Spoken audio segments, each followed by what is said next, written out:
Turn it up louder, feel the shiver climb. Oh, the clock strikes terror. Right on time, it's Friday night, mama. Friday night lives, talking horror and drama. It's Friday night, mama.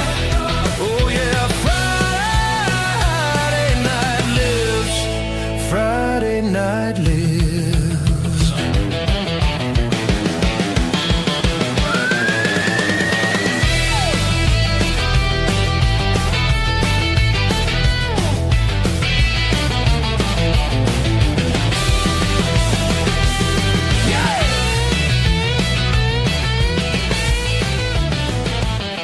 Oh, Mom. It's Friday Night Lives again. Get ready for it. I'm back. It's good to be back. And saw the show or part of the show that you guys did last time. Learned a lot of interesting things in that show that I will never repeat on this show. But Probably glad for the you had a best. third mystery guest. Yeah. GoFundMe was successful Yep. That reached from its last week, so that reached its that'll be that video. No. Let's less said about that the better. From It the was not successful. inner sanctum of the nearest Dairy Queen bathroom. Be a first Listen, time for Mark. that Pittsburgh Dairy Queen is some sort of that's look. I know Rambo. You said we're obsessed with that bathroom. But if you'd seen that damn bathroom, you'd be obsessed with it too because that's one of the scariest things I've ever seen in my life. That's why I said it's a sex dungeon for gay guys. It looks like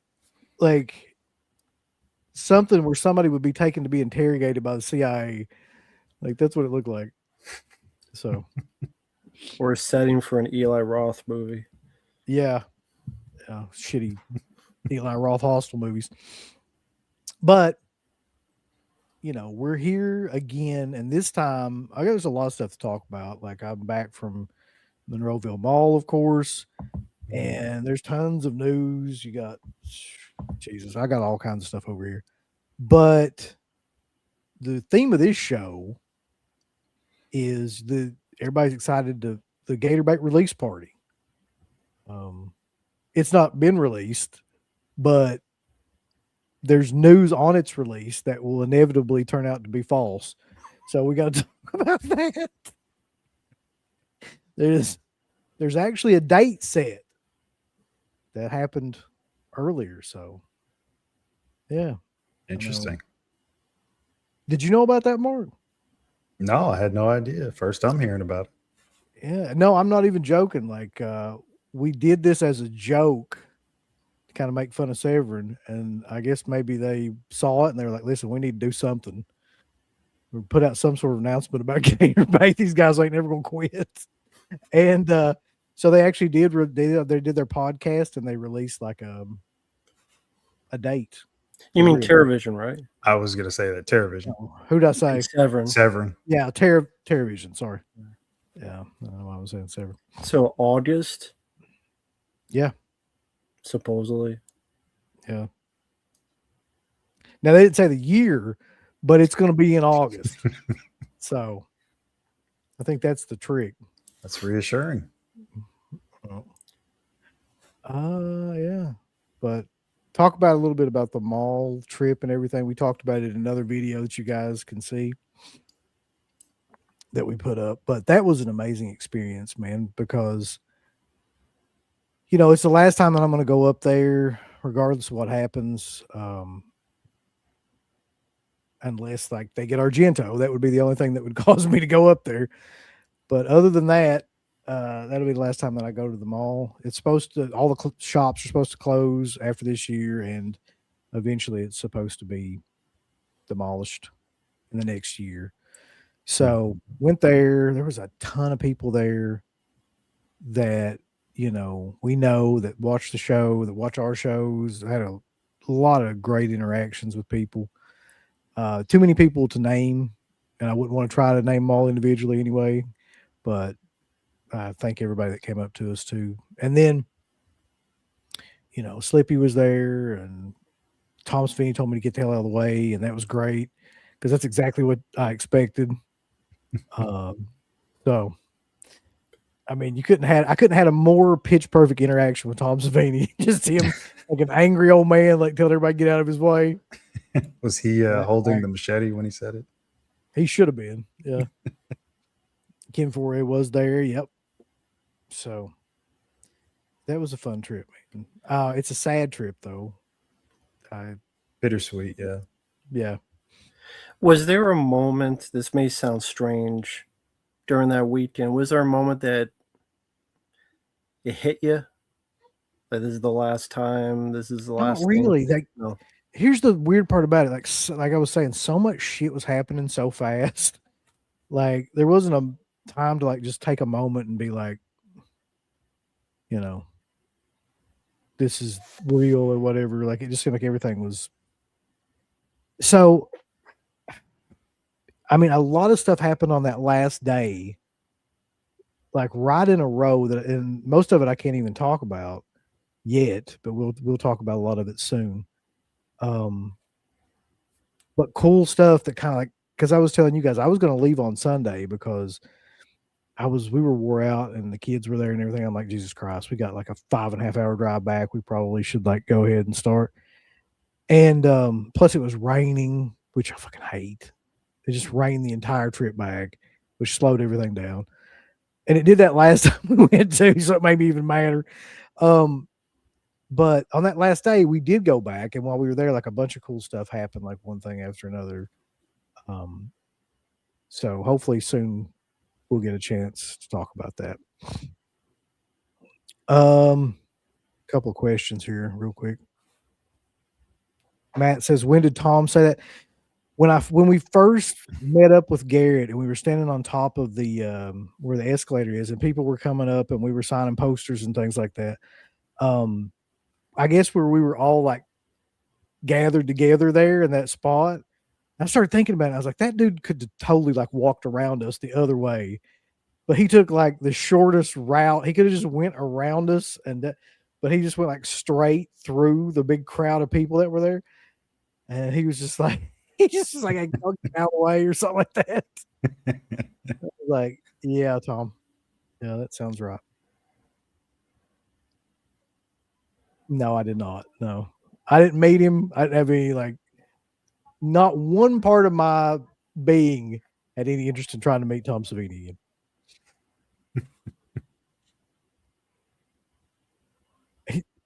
Have you guys? Yeah, I did last year. We actually drove through it again this year. We just drove through the part. I don't know what the highway is where it like goes, all the way around the city. So that was cool. I didn't go to the Vinegar Syndrome store. The kids were just not going to have any of that, and so I didn't really miss anything. Doesn't sound like so. Tom Savini can eat a dick. The only thing Savini said to me was, "Did you pay her?" Yeah. Yeah. What a dick.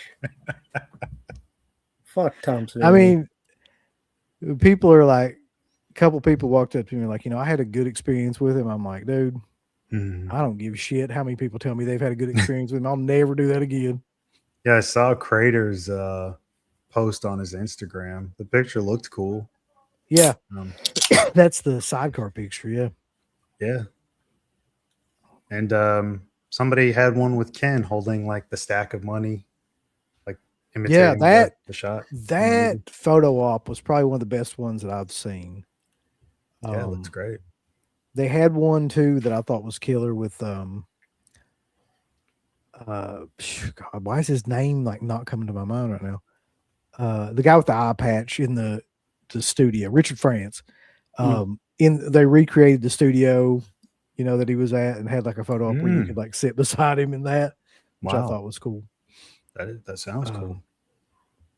He had the eye patch on and everything. I was like sitting there one day and like just happened to glance out the corner of my eye, and he was over there like somebody was putting the eye patch on him and stuff. It's just kind of bizarre to see him sitting in a chair as somebody like puts that on, getting ready to do the photo up. Yeah, doing the whole gimmick. Yeah, he did. Cool. He lived the gimmick that day. And everybody was talking about Wooly, James Bofko. Like, he looks amazing, like, for his age. I mean, that guy's in great shape. I don't know what he's doing, but he does not look his age. So that was awesome. Show was awesome. More to come about that soon. But I figured that there's a lot of stuff that's getting ready to come up, so I figured we talk about some of this stuff. Severin and Vinegar Syndrome are getting ready to have sales in about the next 2 weeks. Well, Severin's closer than Vinegar Syndrome, actually. So the Severin sale, I don't know if you saw this, but the stuff that they've released, I've actually been pretty interested in this time. Like, I think it's probably the best slate of releases that they've had like that. I know exactly what Mark's thinking about right now. There's one exception to that. I mean, you might be wrong, but what is it? Oh, well, there's one in there. It's called something like 1/7 release called like Julie and the Brainstem or something like that. And I was like, what the hell is this? But no, I mean, they've got several really good releases and they're having a big sale, and we're covering that. That's coming up on, let's see, when is that coming? Severin sale is the 25th at 11:35. We're going to cover that sale as well. And then Vinegar Syndrome. This is the list of shit that Vinegar Syndrome is doing for July. Sheila and the Brainstem. Yeah. That's an actual title, by the way, that they released. Mm-hmm. But the rest of them were pretty good. I'll bring them up here in a second, too. Okay. Here's what's on tap for Vinegar Syndrome sale, though. This is the July the 1st sale that they're having. 3 Vinegar Syndrome titles. These are just their regular titles. 2 VSAs, which I think is Vinegar Syndrome Archive. Some of these I don't know, to be honest. 1 VSU, 1 VSL, I think that's Vinegar Syndrome Labs, and then 1 VSP, which I don't know what the fuck that is. Vinegar Syndrome Presents, maybe, or Vinegar Syndrome Pecker, Vinegar Syndrome. What would it be? Even though,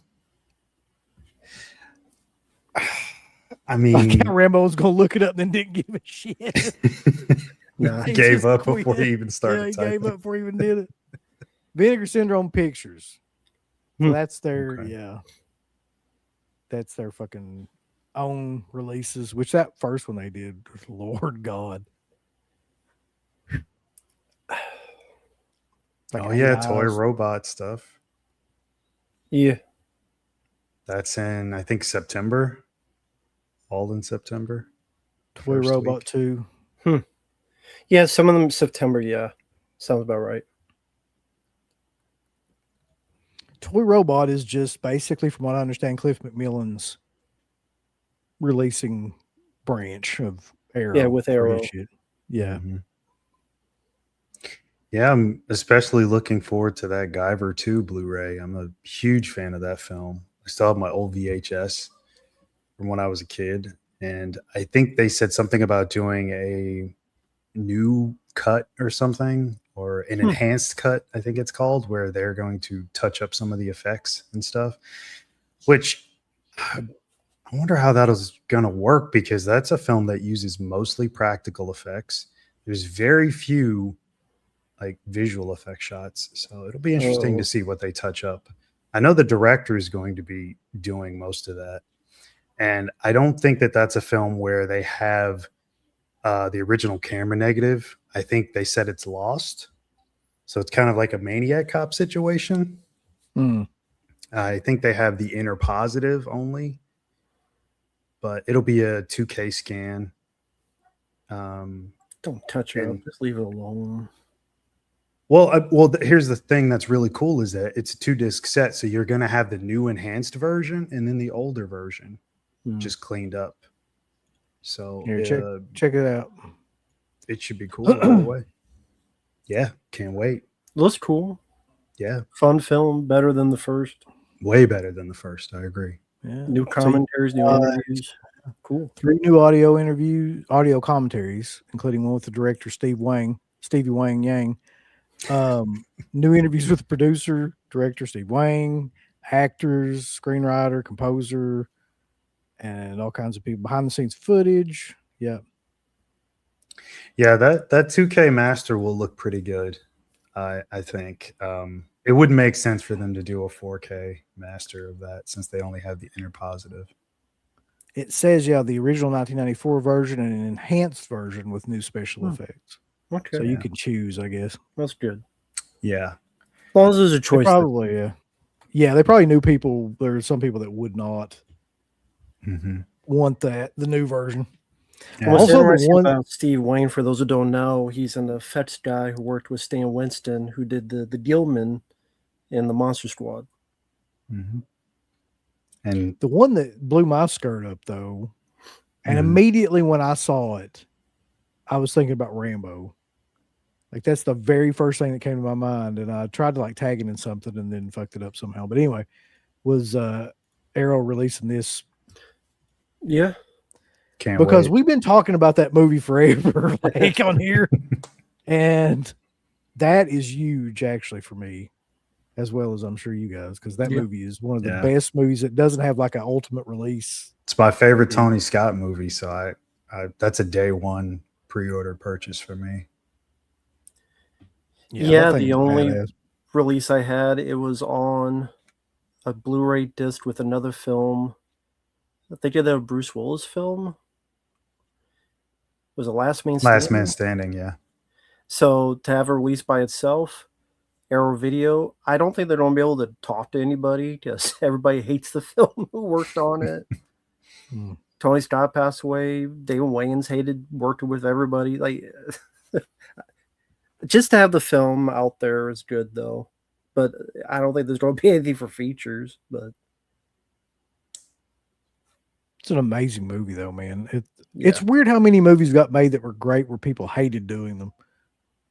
Like, and you cannot tell that in the movie. no, But yeah, It's weird because on a recent interview, he did say that he liked working with Bruce, but I don't know if that's just more hindsight talk or what exactly. He didn't really probably. go into deep detail. But that release, I'm super psyched for. Yeah. Listen, this release is great. I mean, it looks freaking amazing. I'm sure it will be amazing. The only problem is, other than I know Rambo loves it, it's a is shitty movie. exactly like and fucking Wes being like, oh, it's better than Terror Train. Like, no, Disagree it's with not. him. Like, I mean, honestly, nothing happens in this movie for the first like hour and 15 minutes. And like everything happens at the end of the movie for about 15 minutes. The rest of it is just bullshit and like talking, and it's awful, man.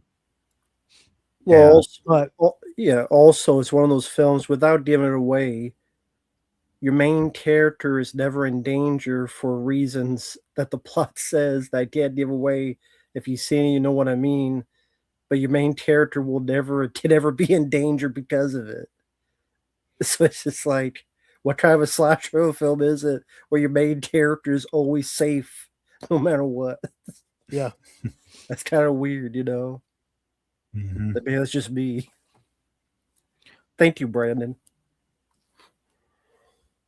yeah. But to be honest, though, like I did already pre-order this because that's just anything that Synapse comes out with, I'm gonna pre-order it. So there's that. But I'm not a huge fan of the movie. I watched it not too long ago, about 6 months ago or something like that, I would say. And I was just like, Jesus Christ, this film is fucking bad, man. It sucks. Yeah. At least And in for a my movie, opinion. I mean, Prom Night 2 I would put over. Yeah. for a movie that's as revered as that movie, it's not good. Yeah, I'm definitely gonna check out the new Prom Night 2. I actually do like that. So that's cool. That's coming out. And yeah, Terror Train I think is miles better. Sorry, CK. Let me see if I can find. Yeah, okay. So here are some of the Severin releases coming out too. The Manitou, which Hmm. I always like that movie, man. It's a weird Weird fucking film. movie, though. Yeah. Good God. They're coming out with a 4K of that. That's William Girdler, who's actually from Kentucky, who made that. And he made, what was the other movie he made, Mark? Did you do Grizzly? Grizzly. Yeah, Yeah. that's it. Yeah, I haven't seen this one. I've seen Grizzly. I liked it. Yeah. I couldn't even really describe to you what this movie is about, to be honest. It's Like a Native American spirit thing or something. Pretty it's like a- much. yeah, It's like a physical little- manifestation of it. Yeah. like a little like Native American guy grows on the back of this person and then comes out, and it's just bizarre. I guess it's body horror almost. Interesting. Yeah, a little. Yeah. Yeah. So that release I'm definitely going to get because I like Girdler. I like that movie too. And then let's see what else they got on here. If they've put other stuff up that they've announced. Yeah. Jesus, that was like the first one they announced. They put up like 5 different things since then. Metamorphosis, so the one on the far left. Oh, yeah. Madagascar 2. That's Yep. I think Severin. Mm. Never saw the film, but I think that's Severin. This has got a new release. Let me see if I can find the actual. Choose your own title. Reusable, interchangeable vinyl clings. So that looks like, and somebody had brought this up because they blurred it out, but it looks like it says Reanimator 2. Reanimator 2. Yeah. Oh, that one's gonna sell. That'll sell out immediately. Yeah. You could do that legally? No, that's why they've got it blurred Yeah. out. Okay. That's how Severed is, though, man. That's they did the same crap with like Cruel Jaws and all that stuff. They put like, yeah, They gotta be okay. yeah. I know what you're saying, but that's what they always do. They don't give a shit. Mhm. I think that movie is trash. I haven't seen it in a long time. I don't remember it being great, but like, it's got one of the best covers of all time back in the VHS days, where it had one of those Frankenhooker style covers where Right. it was Yeah. embossed and it popped out or whatever. Oh, Mm-hmm. And I don't remember. I think did it have a thing where you could push something and it lit up or something like Yeah. that too? I vaguely remember something like that. So they got that one. I haven't seen that one in a while, but I'm probably gonna get that one too. thought you said it And sucked. then- It does suck, but I mean, I'm a sucker for Hmm. those type of movies from the 80s and 90s. Oh, where's the other one? Autopsy of Jane Doe. That cover is amazing. Yeah. Whoever thought of that? So it opens like it Oh. pulls apart. Yeah. The Reveals the inner. reveals the Okay. inside. Yeah. That's a very fun movie. I do like that one quite a bit. Just the ending is Is that the one with Brian Cox? and Emil Hirsch. Yeah. Yeah. Yeah, Or I like a saw that. I father-son liked team. it, but the finale sucks. Yeah, that's what I was like just the- talking about. yeah. Like the ending is I agree. all with the way up until like the last 15 minutes. It's you. really, it really becomes a shit show, intriguing. but Yeah. first 2/3 are pretty good. I agree. I'm be curious because I only saw this maybe once or twice back when it came out, and I liked it, but I don't remember a whole lot about it. So I'd like to go back and see it again. So I'm probably gonna get this one too. That's definitely one I'll get. Yeah, they shit Yeah. the bed in the finale. Sadly. And then let's see. Oh boy, Manhunter. Fucking shit. Great movie. I ain't spending a second on that. It's a good movie. Yeah, sure did. Oh, I like Man. here's your favorite though. This one's coming out, Rambo. You gonna get this? Oh Jesus. That's the worst comedy I've seen this year. I know that's not saying much as there's been many comedies this year. But I bet that's still the worst comedy I have seen this year. That is abysmal. It's the second worst in the franchise after 5. I like 1 and 2, 3 and 4, meh. That is as good as Meet the Spartans. Yeah, that's really For saying epic something. movie. That's as good as them. The last shot is they're after their clothes are burnt and they show their asses to the camera. So the mooning the audience, that's just serendipitous. Yeah, it wasn't good. It's Somebody poorly also edited, tell too. me Yeah, go ahead. what the hell happened to Anna Faris? Like, that is I don't know. what the fuck is going on there, man? Age maybe.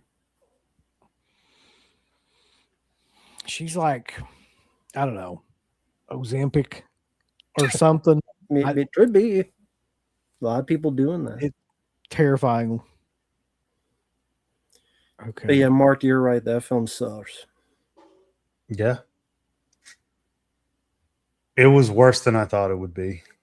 A And lot I worse. already had low expectations for it. So, A lot worse. I think wasn't I don't see it up here, but I know was- that's what I'm looking for. Maniac was one. Yeah. Oh, the remake. The Yeah. remake, yeah. Which I freaking love that movie, oddly enough. And I don't see it on here. How are they missing some of these? That doesn't make sense. Right.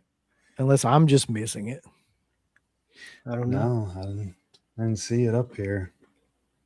That's another one that'll be interesting, that Maniac remake, just because that was shot on one of those digital cameras, the Red Epic camera back then. And the Mhm. finished master for that was a 2K digital intermediate.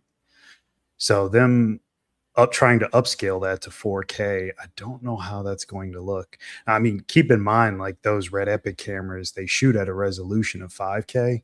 So you have a lot of oversampling when you downscale it to 2K for the edit, and then that's your master. So the only thing that you have to go off of is that 2K master. So upscaling that to 4K, I mean, I have a 4K of it already, and it looks fine, but it'll be interesting to see what they can do with Dolby Vision and HDR10 and all that stuff. They can make any more of it pop. But yeah, we'll see. Let me check something real quick. Let's see here. On a side note on that list, another one I look forward to is the first Friday movie. Because Yeah. the theatrical cut was never on Blu-ray, and that's the better Right. version. There's always the terrible director's cut. Mm-hmm. So I think that's supposed to have the theatrical cut, which is much better. So Is that a studio release, or are they putting that out, or is it a I boutique thought it was version? Kino, but I have to look it up. Okay, I found another site that's just some site on Instagram that, that has them on it. It's just some site though. Okay. I don't want to give them any credit whatsoever for anything. Here's the Maniac. Mm-hmm. Really looking forward to that one. Yeah. Yeah, I like that movie. I'll double dip on it for sure. I'm a big fan of that one. So. 2-disc collection with 3 hours of special features. Scanned in 4K. Yeah. Tons of audio commentaries. It looks like it's got a Joe Spinell story. Nice. Yeah. That's cool. It's interesting to have that on the remake. Yeah. Mm-hmm. It's got a whole making of documentary on it too, it looks like. Very cool. But yeah, that's a film I always enjoyed. I haven't seen it in a while, but I do remember being surprised by it. Yeah, Yeah. me too. Did not expect it to be worth a shit, but it was great. Yeah. Great soundtrack too. Mm-hmm. Elijah Which- Wood, yeah, Elijah Wood was good in it. Is that one of the discs? I know they like to do that. If any film should have like a CD in there, since Let's see. that's Severin's thing, like should definitely be. In there. Disc one. You know what? Oddly enough, I don't think it does. That's so weird. That's wow. Okay. I mean, I have the vinyl anyway, but just would assume They're people like, would like it. you know, they just want you to have the ones that nobody really asked for. Like, Yeah, with exactly. a CD on it. Soundtracks no one remembers. And then the other one, well, there's a couple more actually, but this one was just announced recently. This is another one from Severin, the Black Cat, Fulci's Black Cat, which had a release. I've got it. I'm trying to remember who released it. Was it Arrow? Maybe. Oh man, I think it was. I think so. I rarely watch that film though, so I don't even know if I'll get that. Like, I remember I first watched it on the Anchor Bay DVD years and years ago, and I was so underwhelmed by it because I was expecting something completely different. I mean, it's Fulci, right? So it just did not live up to what I thought it was going to be. But definitely not his worst film. He's done far worse than that. Yeah. Arrow did Black Cat. Yeah, that's what I thought. Let's see if there's new stuff on here.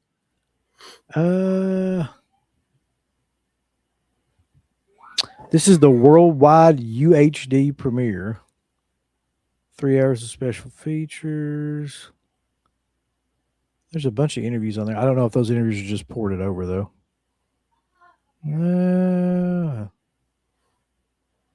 I can never tell because they never put that shit on here. But anyway, I'll probably get that one too. Smell-O-Vision For the sniffing full pussy. That's sniffing pussy. And then this one was amazing. This one was just announced, and I was like, "Holy shit!" Because I love this movie, and it's like one of the best giallos out there. And Massimo Delamano, we talked about this a long time back on the Giallo show. Oh yeah, and they're re-releasing it now. It was released by Arrow too, but I would always buy this. And guess what? This does have, Mark. CD soundtrack. Got the CD soundtrack. It's so ridiculous. But hey, I mean, if people want it, I mean, whatever. Do you have that Blu-ray of it? It's in one of those Giallo box sets, right? Yeah, I've got. Yeah, I think it's in the one I have right there. Yeah, I've got it. I'm trying to remember which one that is. I think it's one of those. Well, you can't see it because it's behind me over there, behind my head. But like, yeah, I think it's one of those box sets that I bought. But yeah, like if anybody is listening, they don't have this movie and you never heard of it or anything like that. Like if you ever want to get into Giallo or anything like that, like that's the one. Yeah, to buy. And this will be a superior release for quality, I'm sure. They have the original camera negative. The Arrow Blu-ray is good, but that's one that uses a 2K scan, downscaled to 1080. So again, for all you quality snobs out there, you want the best version, this is probably going to be it.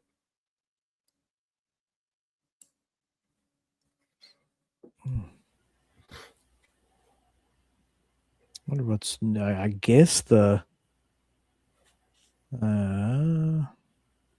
So yeah, I'm not sure what's new on that one either.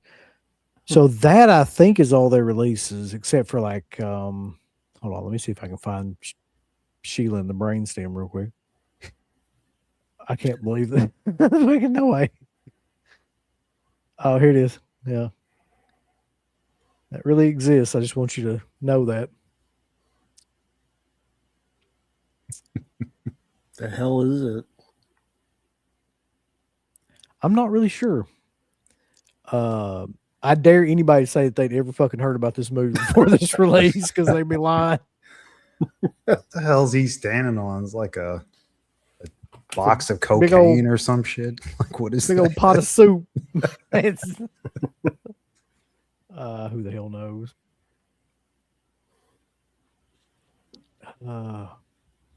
So hold on, we got a couple of super chats that I haven't gotten to at all. Sheila and the brainstem. Sheila,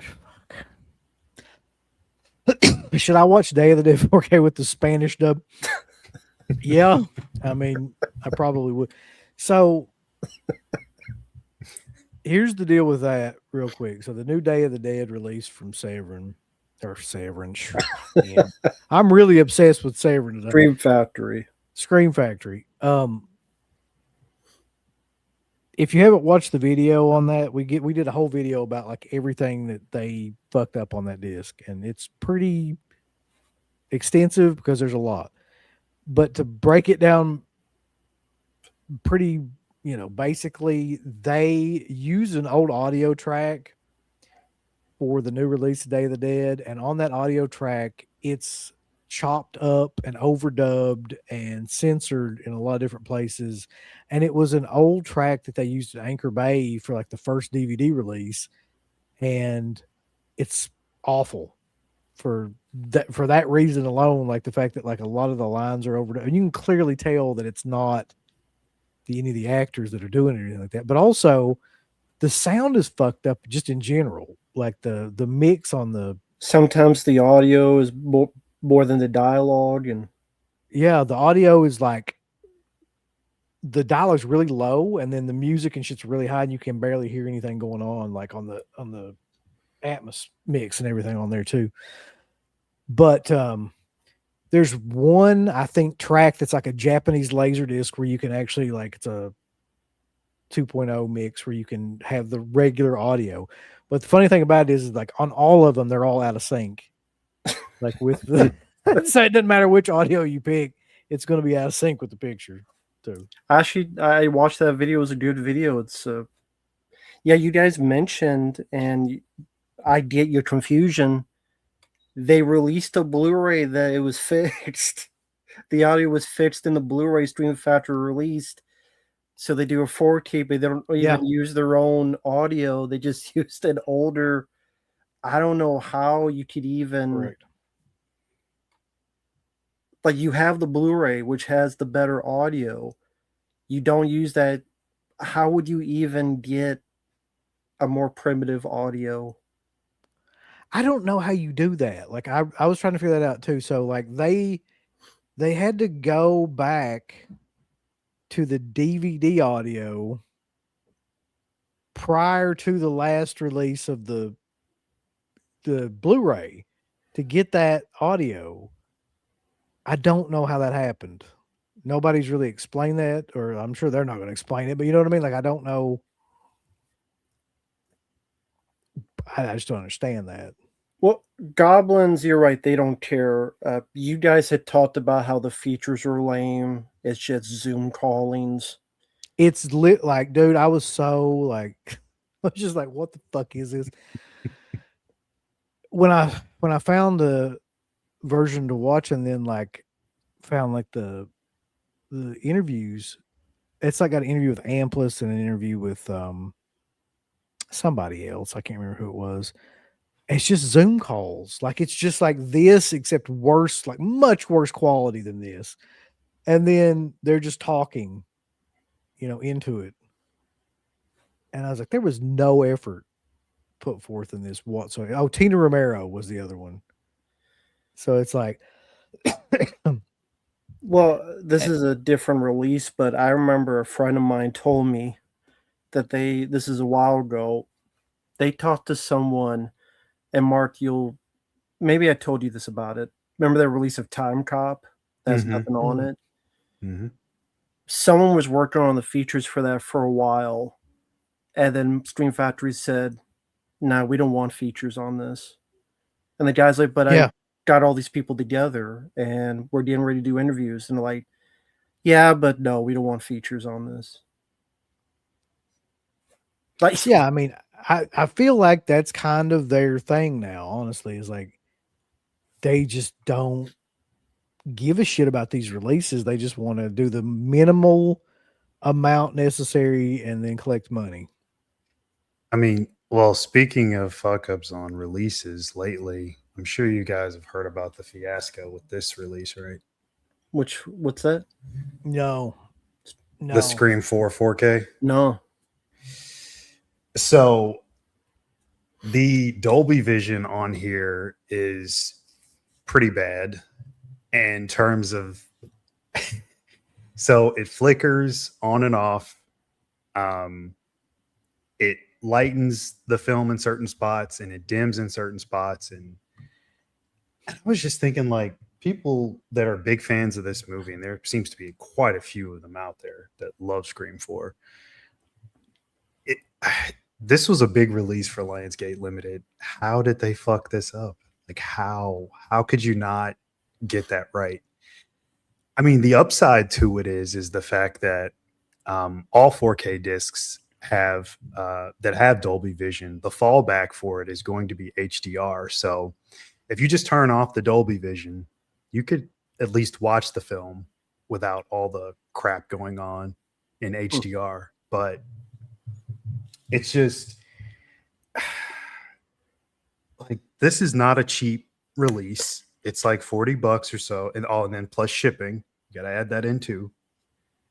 And you have like this visual issue going on throughout the movie. Now, I've seen on Reddit, some people have said that with their setup, they don't have the problem. So apparently specific players, it's reading the Dolby Vision and it's working just fine. But I think that that's unfortunate given the fact that I'm sure this had to be a big seller for them. Who released And it? that's Lionsgate Limited. Jesus Christ. So, Well, they're not really like they haven't really messed up a lot of stuff, have they? I mean, they're not known for that yet. no, not usually, but I mean, it's very rare that they even have a lot of their own transfer stuff, like, because for quite a few of those releases that were on the sale, that's still ongoing, by the way, if anybody's interested, they have transfers from other companies. So the Second Sight releases, in particular, like the It Follows, I think that was one. I know for sure the High Tension one was, and even with the It Follows, I mean, I see why they got that. That's another film. I feel like I've been talking about 2K transfers a lot today, but that's another film that had a 2K master because it was shot digitally on the Alexa camera. And that 2K master was all they had. And Second Sight went back, re-edited the entire film, did it all natively in 4K, added the Dolby Vision and HDR, of course, with the director Intel watching the transfer, supervising it all. So, I mean, hats off to Second Sight. They went all out, and that costs a lot of money to do. So they went back and did the whole painstaking process just to put the best release of it out. And you know, they obviously can loan out their transfer or license it out. I mean, Well, the Leprechaun release was weird too. It was like the colors were desaturated. I did hear some of that. I mean, I don't have that. I'm not upgrading. Why I Leprechaun. did Leprechaun. Fuck that movie. Buddy, what do you got against Leprechaun? Shit for the birds.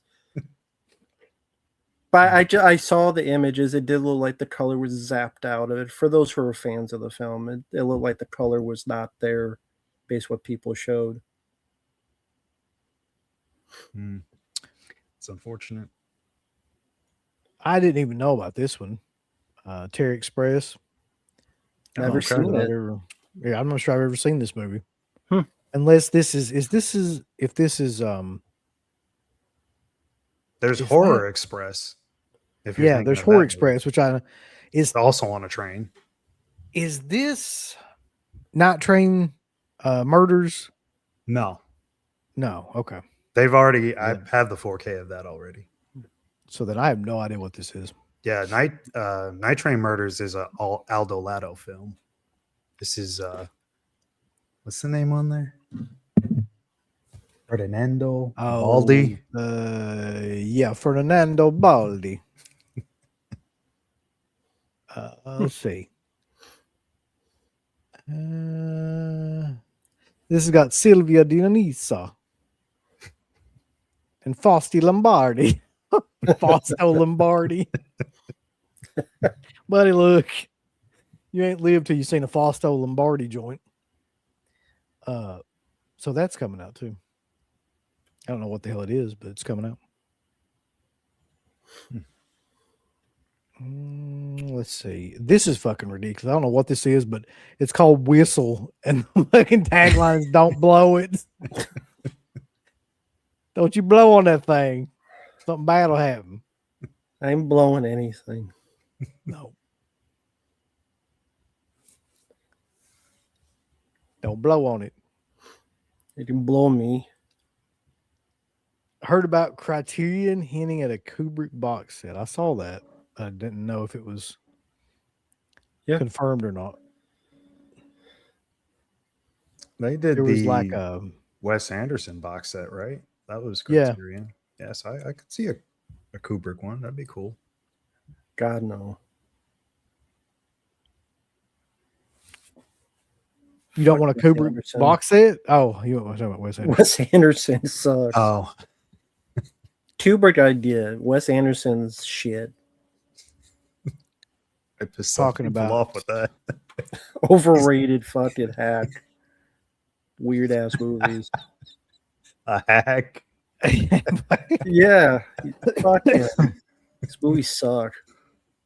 Here's the thing, man. People are talking about other people that did reviews of that Scream Factory. I'm going to be honest with you about that Scream Factory day that did release, okay? For the other people that did like positive reviews of it. And this is just my opinion, but I'm pretty sure it's right. They didn't know about a lot of these issues.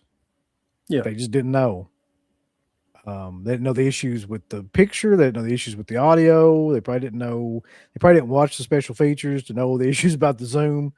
So yeah, I mean, if you just put that on and you just baseline kind of just looked at it for a minute or something like that, it might fool you. But there's a lot of shit wrong with that release, and I absolutely would not buy that if I was anybody out there. I would 100% wait until another version came out.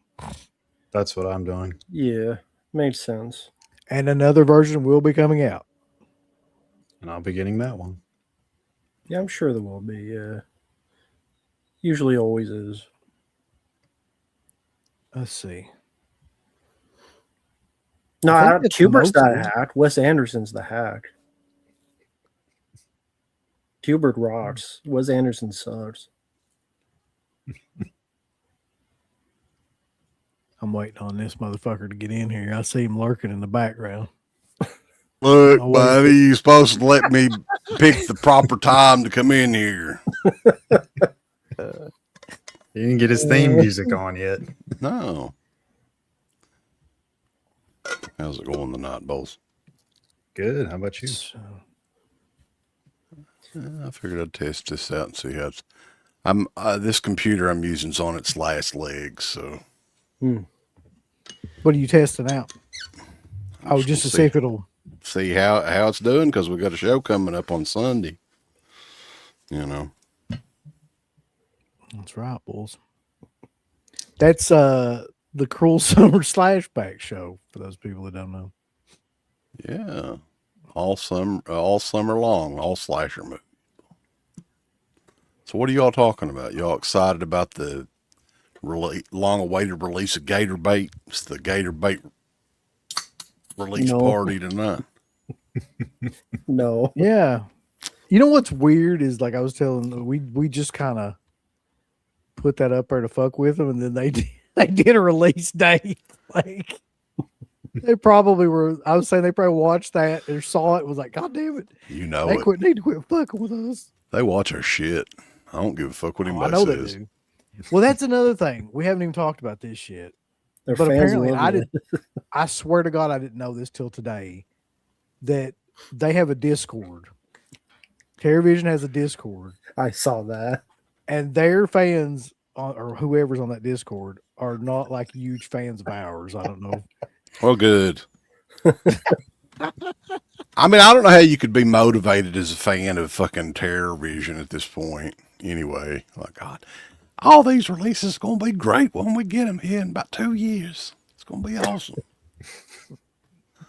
Hooray! Hip hip hooray! Somebody said something like, if you're a subscriber, if you're like a yearly subscriber, you don't get shit. You get like one title. It'll take 5 years to get your 1 year worth of shit. Oh God. Yeah, I mean, but they did. I wrote this down because they did announce the release dates for a couple of their titles finally over at Television. Here they are. Supposedly, July the 6th, Student Bodies and Hide and Go Shriek are supposed to be released to subscribers. And then you have to wait another 2 weeks if you're just like anybody else. So like 5 people will get that on July 6th. Then on August the 3rd, supposedly Gator Bait is coming out. So here's the weird thing about them, and I do not understand why they do this. They don't announce this shit like in emails or on their website or anything. They do it on their fucking podcast. I guess maybe like right after they do their podcast, they burn it. So if anybody questions them, like Well, they did a self-destructs or something. it was a live stream or something, wasn't it? Know what they did? Or whatever the fuck it is. Yeah. Well, they're probably doing it because they want their fans to watch their stuff. Must see, well, not TV, but you guys see this to get information, to get the views and such up. I want to put this out here though too, because people say that we're just flat out haters, whatever else, right? That's what we're reporting the fucking truth. Okay. I've said before, TerraVision's releases, when you finally get them, are really good. They do a great job. Yeah. But the big part is getting them. What kind of dumb fuck complains about, oh, they're like 2 years late. I'm a little bit mad about that. Fuck you. What are you complaining about? I'm like, yeah, it's like the release date is like a year or two off. And then you're not supposed to complain about it. I don't even care about Gator Bait, but if it was a movie I cared about, I'd be like, you're a year or two late. Yeah, I think people would expect to be a bit pissed. And then you're pissed at them. Be pissed at the guys who are late. Just apologize. Don't say anything else. Don't say a smart ass remark to anybody. Just like, we're sorry. Well, that would be what you did if you were running like an actual respectable business where you gave shit about people that were buying stuff. Did they do any sort of like coupon or anything? Because I've seen companies do that before. Hey, you get a $20 coupon for a future order. They ain't gonna do no fucking coupon. They're probably using coupons right now to buy food. And some bitches like have waited so long on these releases. You remember when Severin did that for, what was it? One of their releases took like maybe 6 months or something. It wasn't over a year, but they did like I don't know if it was a $20 or $10 coupon or something. Yeah. I don't know what the release was, but I remember having the coupon code up on my refrigerator for like a damn year. I don't think I ever used mine. I think I still have it too. Mark don't need the coupon. He's got enough money. He's like, fuck his shit. Don't care. You don't use coupons, Will. Yeah. I do think that's funny though. Like, what possible argument could you have in favor of them? They're based on but there's a ton of small companies that get shit out. Like, yeah, it's only 2 of them there. Remember? Yeah, that's true. You should be glad you did it all. That's more likely like what the argument is. Just be glad we send you anything. Stupid. Did you pre-order those other titles, by the way? Just curious. Hide and Go Shriek or Hide and Go Shriek. I pre-ordered that, and I think that's the only one, because I did get this in, although I've had a time getting them back in the box. Oh yeah, this shoestring slasher set, and that's sold out, right? I have no idea. Maybe it did. Okay. I remember the first one sold out really quickly. But it's kind of like you got to keep like fucking the box, and then eventually like it kind of loosens up a little bit, and it's not as bad. That's Have the you- trick. That's what the fucking Van Driesen guy should have said. He's like, okay, these when you get them, you got to kind of loosen them up a little bit. So just go back and forth with it, and you'll be good eventually. You said you just got that in? Yeah, I just got it in this week. Okay. I was going to say you've seen any of them. Probably not. I ain't never seen none of them, baby. Blood thimble. Jesus. Yeah.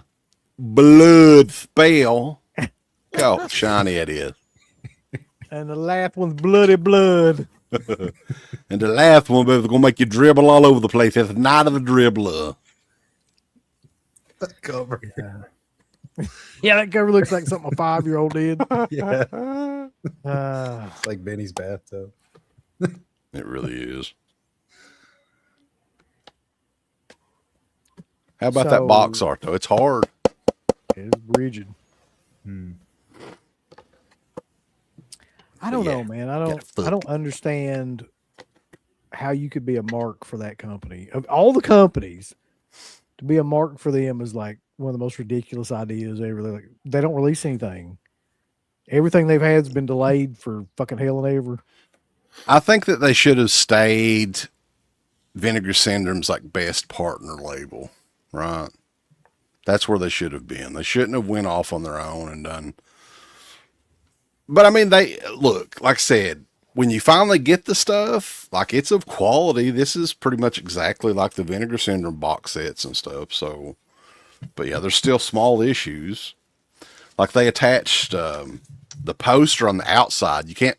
It's so goddamn tight. You can't fit the fucking poster in the box.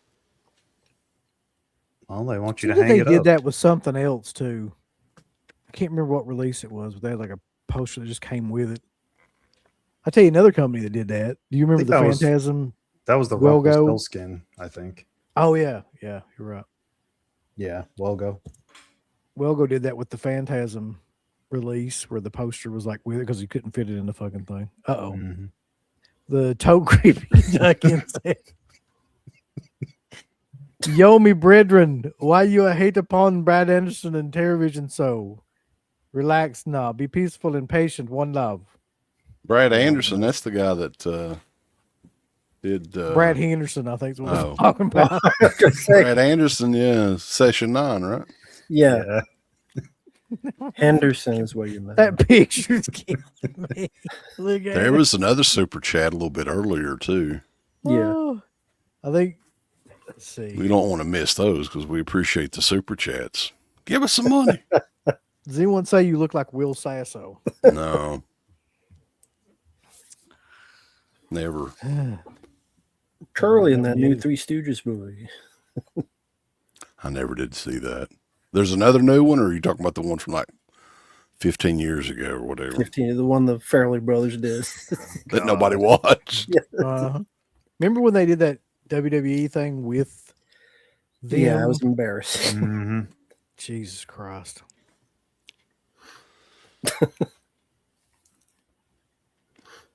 Let's see. Will Sasso's got the best Jesse the Body Ventura impersonation ever, though. It's like dead. Yep. It's dead on. Holy shit. No, Carrying Crosses is better. Have you heard his? Yeah, I mean, they're both pretty good, but I think Sasso's got like I don't know if it's the mannerisms or he does the shaking of his head and shit. Yeah, he's got that down for sure. Who's the comedian that does Macho Man, though, man? Like, that's Dan fucking, Soder. yeah, holy shit. Yeah, Sounds that's exactly by far like the him. best. That's the best Macho Man I've ever heard. When I first heard it, I was like, if you close your eyes, like it sounds like he's there. Yeah. I mean, you could, if you were ever doing like a docu or doc pick or something, he could do the voice. Like have Macho Man narrated, it would be him. It'd be perfect. Let's see.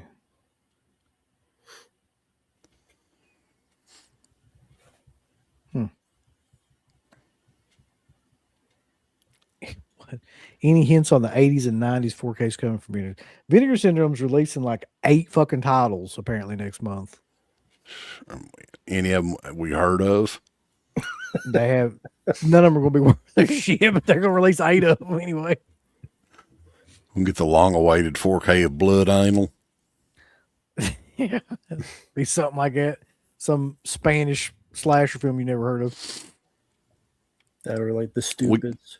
Yeah, we keep saying like every month Vinegar Syndrome's, they've got to have a big title this month, but they never do. No, I've given up on that.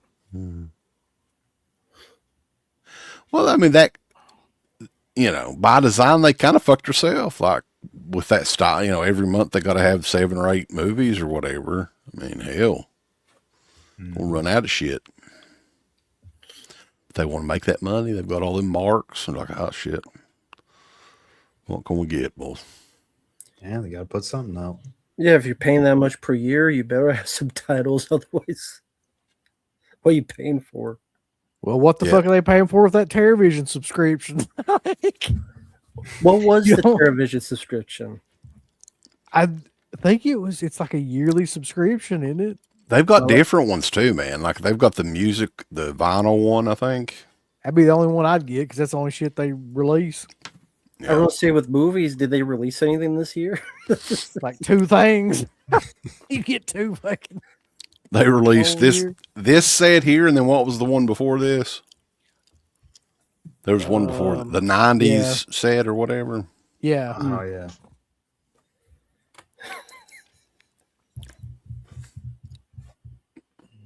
But I think that they also, something else that was interesting, and we kind of touched on this a few weeks ago.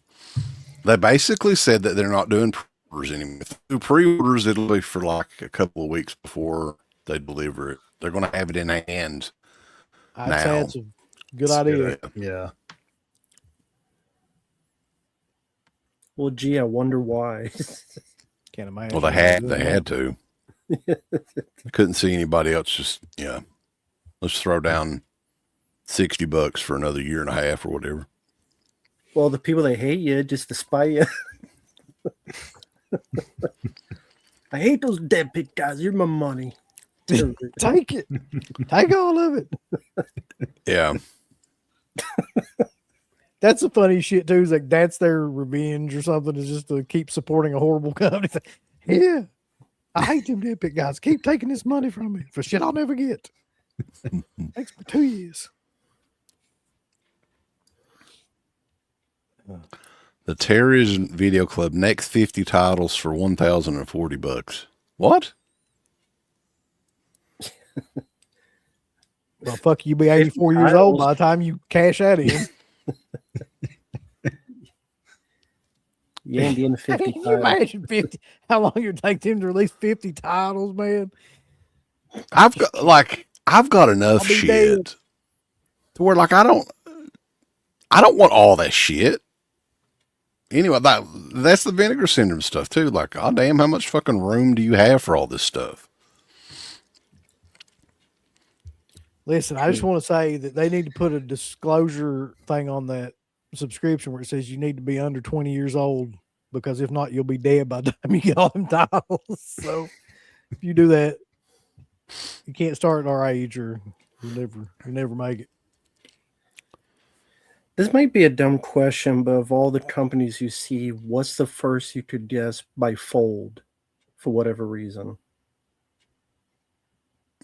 Of these companies that might fold out.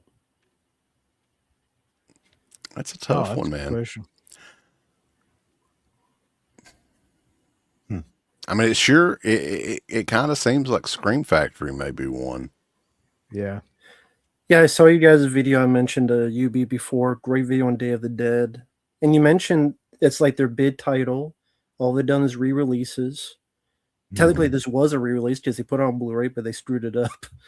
Yeah, but this was like a big, nice, hard box and everything. It was a goofy fucking cover. It was pretty terrible.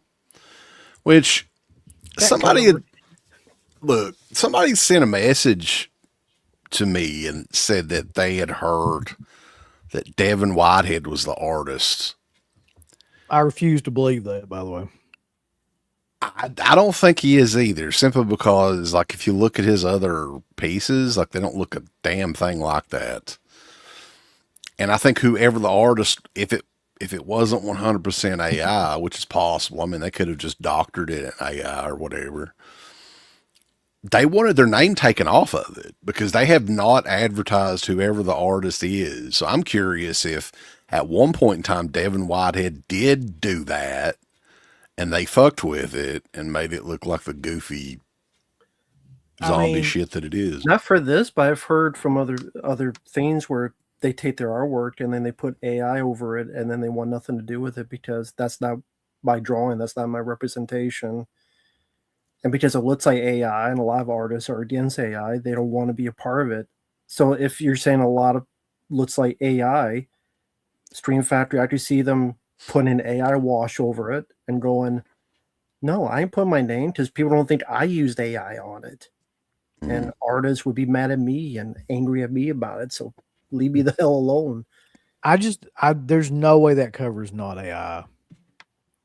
Or at least some sort AI of enhanced. Yeah. Yeah. Like washed over AI. Which Devin Whitehead's style is kind of like the manipulated photo art or whatever. That's kind of what he did. This looks nothing like that at all. So at some point in time, if he had something to do with that, they definitely changed it. That does not look like his stuff.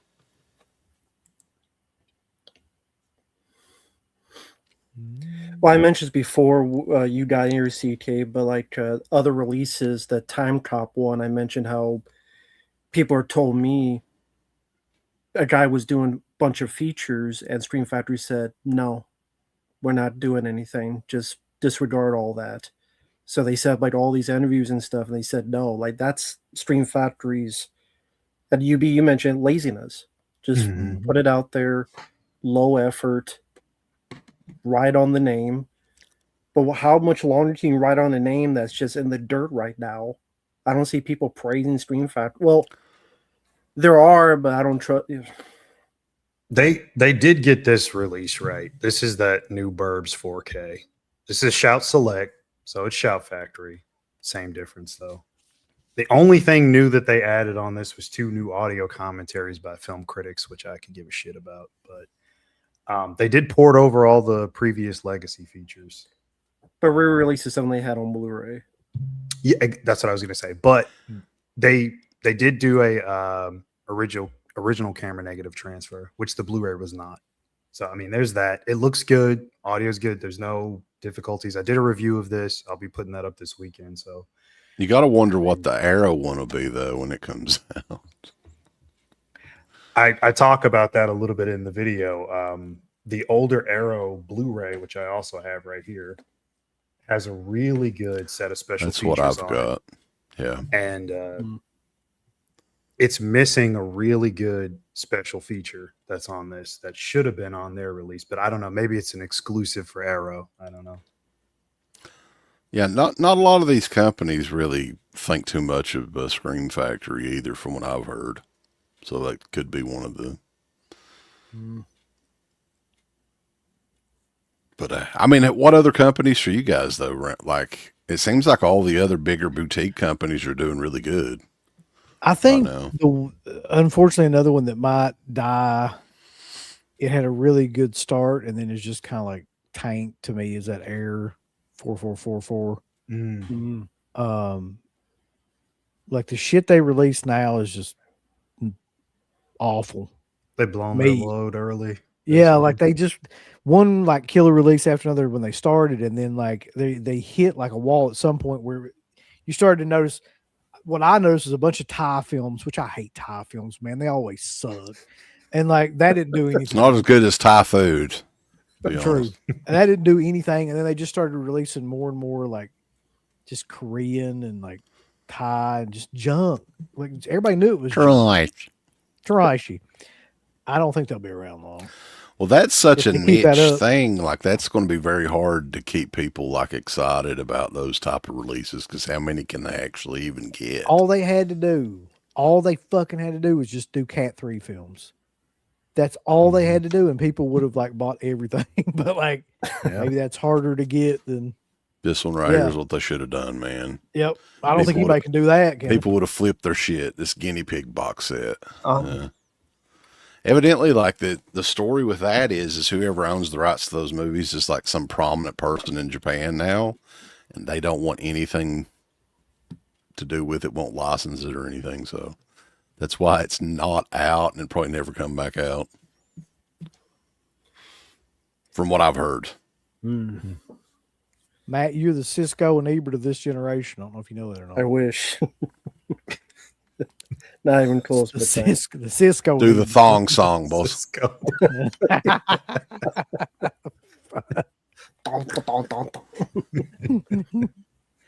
Seven, I would Oh, say be careful they don't get sued because UB showed us the Reanimator 2. Oh yeah, Reanimator 2 cover. Dude, there was a while there where they were getting in some deep shit. And oddly enough, we kind of, that's what kind of like David Gregory kind of got us on the other side, because he talked about it, man. He really did when we interviewed him. They were in some deep shit legally there. And that's the thing, though, that I like about them is in a way they just don't give a fuck. Yeah. You know? So that kind of reminds me of the OG Dead Pit days. Well, I think they got legal again with that Bruce Portation because I read up like a lawyer, like not a spreadsheet, but multiple years they were in dealings with lawyers with their Bruce Portation where there was like footage or stuff they weren't supposed to show. They were in legality. So that's probably why you didn't see a volume 2 of that. Yeah, and volume 1 disappeared, didn't it? Maybe. I don't think it's on there anymore. I looked. That's probably why then. So that's why you did a volume 2. Well, my favorite Tony Jaw movie. Tie stick. Jawbreaker. who? Who the Tony hell's Jaa. that? I have no idea. Martial That's a arts. martial artist. I'm not into that shit. Unless it's a ninja movie or something from the early 80s. You don't like Ong Bak? Yeah, that's Yeah. Excuse you. Yeah, I'm a big fan. is that Thai food? You know, yeah. And you said, and Like, Seven was the one that did Jaws 5 back to the day, right? They got in trouble for that. They lost Drop Dead Fred because of that. Yeah. And evidently a bunch of other movies they were going to do through Universal. So the But Bruce they didn't get- Portation, now Reanimator 2. I don't- I'm going to buy that in a heartbeat. I don't see the Reanimator thing being a problem, though, because that's kind of like an independent, who owns that anyway? I don't see them. I don't know. It's not like a big studio or anything, so they probably don't give a shit. They did Maniac that's 2 why they as blurred well. Do you remember Maniac 2? Now, I think they had permission to do that. So technically, the Reanimator one is the first one that they've done. They've kind of blurred out I in wonder, years. though, if they're just doing that to create controversy, like if they actually do have permission to do that too.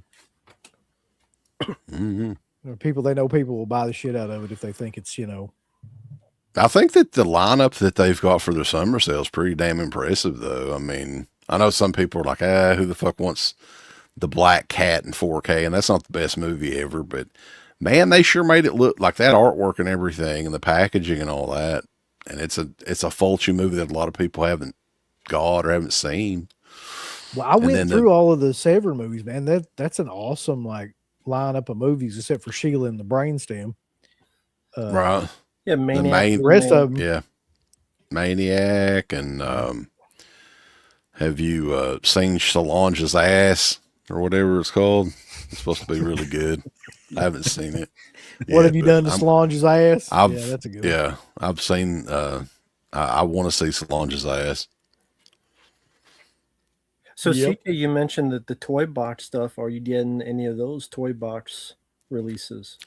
Toy robot, dude. Since, Or robot with you? since Arrow's doing them, we'll get all of them. I mean, I don't know if they'll probably give us the check disc, but to me, that's good enough. I don't give a shit. Right. I might eventually I might buy the Masters of the Universe one or something, but I'm not super familiar with those other movies. What about you guys? Yeah, me and Mark were into Guyver 2 Dark Hero. Yeah. It's martial arts like those ninja movies. Yeah. Violent. Very violent, very gory, very bloody film. It's great. Anybody gonna get marshmallow? Oh yeah, I'm Yeah. kind of interested in that. Yeah, Yeah, I like Marshmallow. Yeah, I'll get You that. know, I like marshmallows and graham crackers and chocolate, baby. We both had the same fucking idea. Yep. The sequel to Marshmallow S'mores. Well, did Garrett kind of Marshmallow 2. told this story because Marshmallow originally was going to be one of the Anchor Bay titles. And that's another company, man. It's in name only. It's not really Anchor Bay. They're fucking done, I think. But yeah, I think they had signed a deal and everything. He may make the video on it at some point, so I'm not going to get any details, but I saw something, man. yeah. And I was like, this looks really, really fucking bad for them. So it's like Anchor Bay, the new Anchor Bay. And it was like a Jeff Daniel Phillips fucking starring film that looked like it was made for like Tubi. Was it Kirsten Baja? Yes. We reviewed that back in the day. It's been out a while, I think. I'm in the Baja. Kirsten Baja. Wait, so you brought up Tubi, and I got to bring this up because I haven't seen anybody talk about this. Have you guys seen the Stepfather remake? Oh, God. In name only. What? There's But another one? It's an all-black version of the Stepfather with, I think, who is it? Is it Taye Diggs is playing the Stepfather, I think? God damn it. The trailer is right. Again, it's in name only. They took the name, but it's not an official remake, but it is a remake. Bulls, I'm just going to tell you, we got to find this. Well, is the black stepfather married to like a white blonde chick? He should have. That make it even better. Holy shit! You see it every time we play a trailer on here. Yeah, something bad happens, so I'm not going to fucking do it, but I see it on here now. It ain't worth it. What's it called? The Dark Father or something? It's like Black Emmanuel. It's Black Stepfather. Yeah.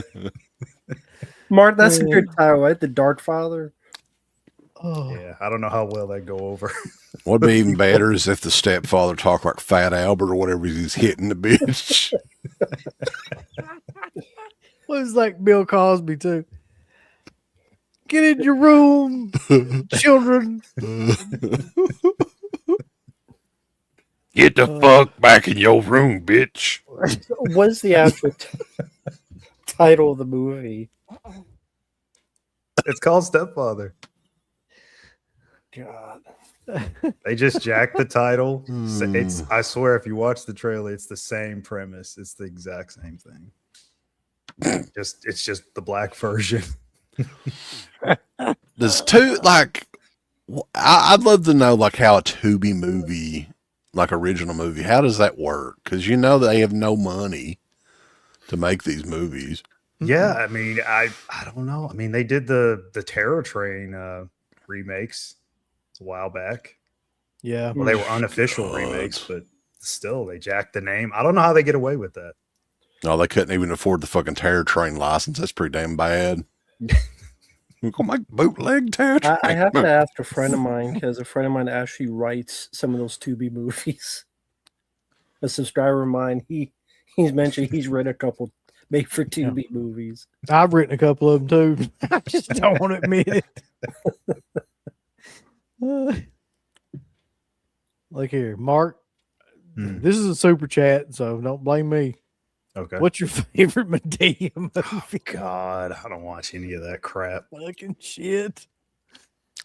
Well, did we mention it was Juneteenth today? Did anybody talk about that, or is everybody too scared? We weren't going to talk about it. I didn't even realize it was. Well, Uncle Bill knows because he got off this. I mean, probably one of the very few people in Eastern Kentucky that got off for that day because everybody else around here just doesn't give a shit about it, including the company I work for. I had to work. Like, me too. It ain't a real fucking holiday here in Eastern Kentucky. Who cares? I mean, it's not. It's really not anyway. I I ain't touching none of that with a fucking 50-foot pole. So Every year I have to be reminded because I thought it was this year. I thought it was June 10th. I was like, oh, it's the 10th of June, everybody. But no, it's the 19th. They should make that. I would watch that movie in a heartbeat. They made it. Holy shit. I did get UPS package today, though. Hang 'em high, Uncle Bill, in 4K. I bet that'd look killer. Mm-hmm. Who put that out? Westerns look awesome in 4K. Kino. Oh, yeah. Speaking of Kino, I saw that they got the rights back apparently for the Daylight 4K, the Stallone movie. So I know there was some issues with that. What was it, like a year or two ago? They had some issues. So It came out briefly and then it went away or something. Yeah, it's got an August release date, so that'd be cool. That's a pretty decent movie. It's not too bad. Yeah. Danielle Harris, I think, is in that one, oddly enough. So That was Mark, one- Best, yeah, go ahead. Best part of it. Sage Stallone also, yeah. Yeah. Oh, yeah. So Mark, what was your favorite Medea? I don't have one. I've never seen one of those films. I never will watch that crap. How about Medea joins ICE? I mean, I don't know. I mean, he was a smart guy for doing those. I mean, he would make them all on his own dime cheaply and then sell them to Lionsgate they made millions of dollars. So, Yeah, he had no talent, but yeah, he made the money. yeah, I mean, To got his me, own production company. He won. Yeah. Medea is kind of like the equivalent of the black version of the Ernest movies or something. Like That's an insult to Ernest. Mama's I family. put them all in the same, like, it's like nobody, I don't know, like who's watching them fucking movies and getting enjoyment out of that shit? I have no idea. Dumb people.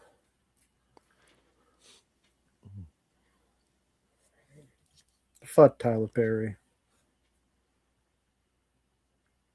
Isn't he canceled now too? I think he is. He's got He's some a big allegations, some sexual allegations made against him. Was he wearing the Medea outfit? I don't know about that. It was from a guy though. All you got to do is have allegations anymore, and that's it. It don't matter if it ever goes to court or not. Yeah. Somebody brought up on I thought this was funny too. They brought up on that Discord, that horrible fucking television Discord, like, why hadn't we been thrown off the internet or something, like after all the shit that we've done? I'm like, Like what? what the fuck? I was just trying to say, like, what have we done? Told the truth. Like, That's that's the problem a lot of people have, is they just don't want to hear the truth. That's like those assholes that was talking shit, like whenever we started posting stuff about Day of the Dead being fucked up, here they would go copying and pasting reviews of these other motherfuckers that didn't mention it right. And I was like, look, everybody's got an opinion, but this isn't an opinion. This is fucked up. Watch the video. Yeah. Could it be that a lot of those reviewers didn't notice the screw up? Yeah, that's what UB said. They probably didn't know about it. yeah, I know they didn't notice it. Yeah. Well, UB, you mentioned in your video that you didn't know at first, but then once you heard it, you could not unhear it. Yes, like You I'm mentioned that. not positive if I've ever seen that version before. I don't remember it. I don't remember that.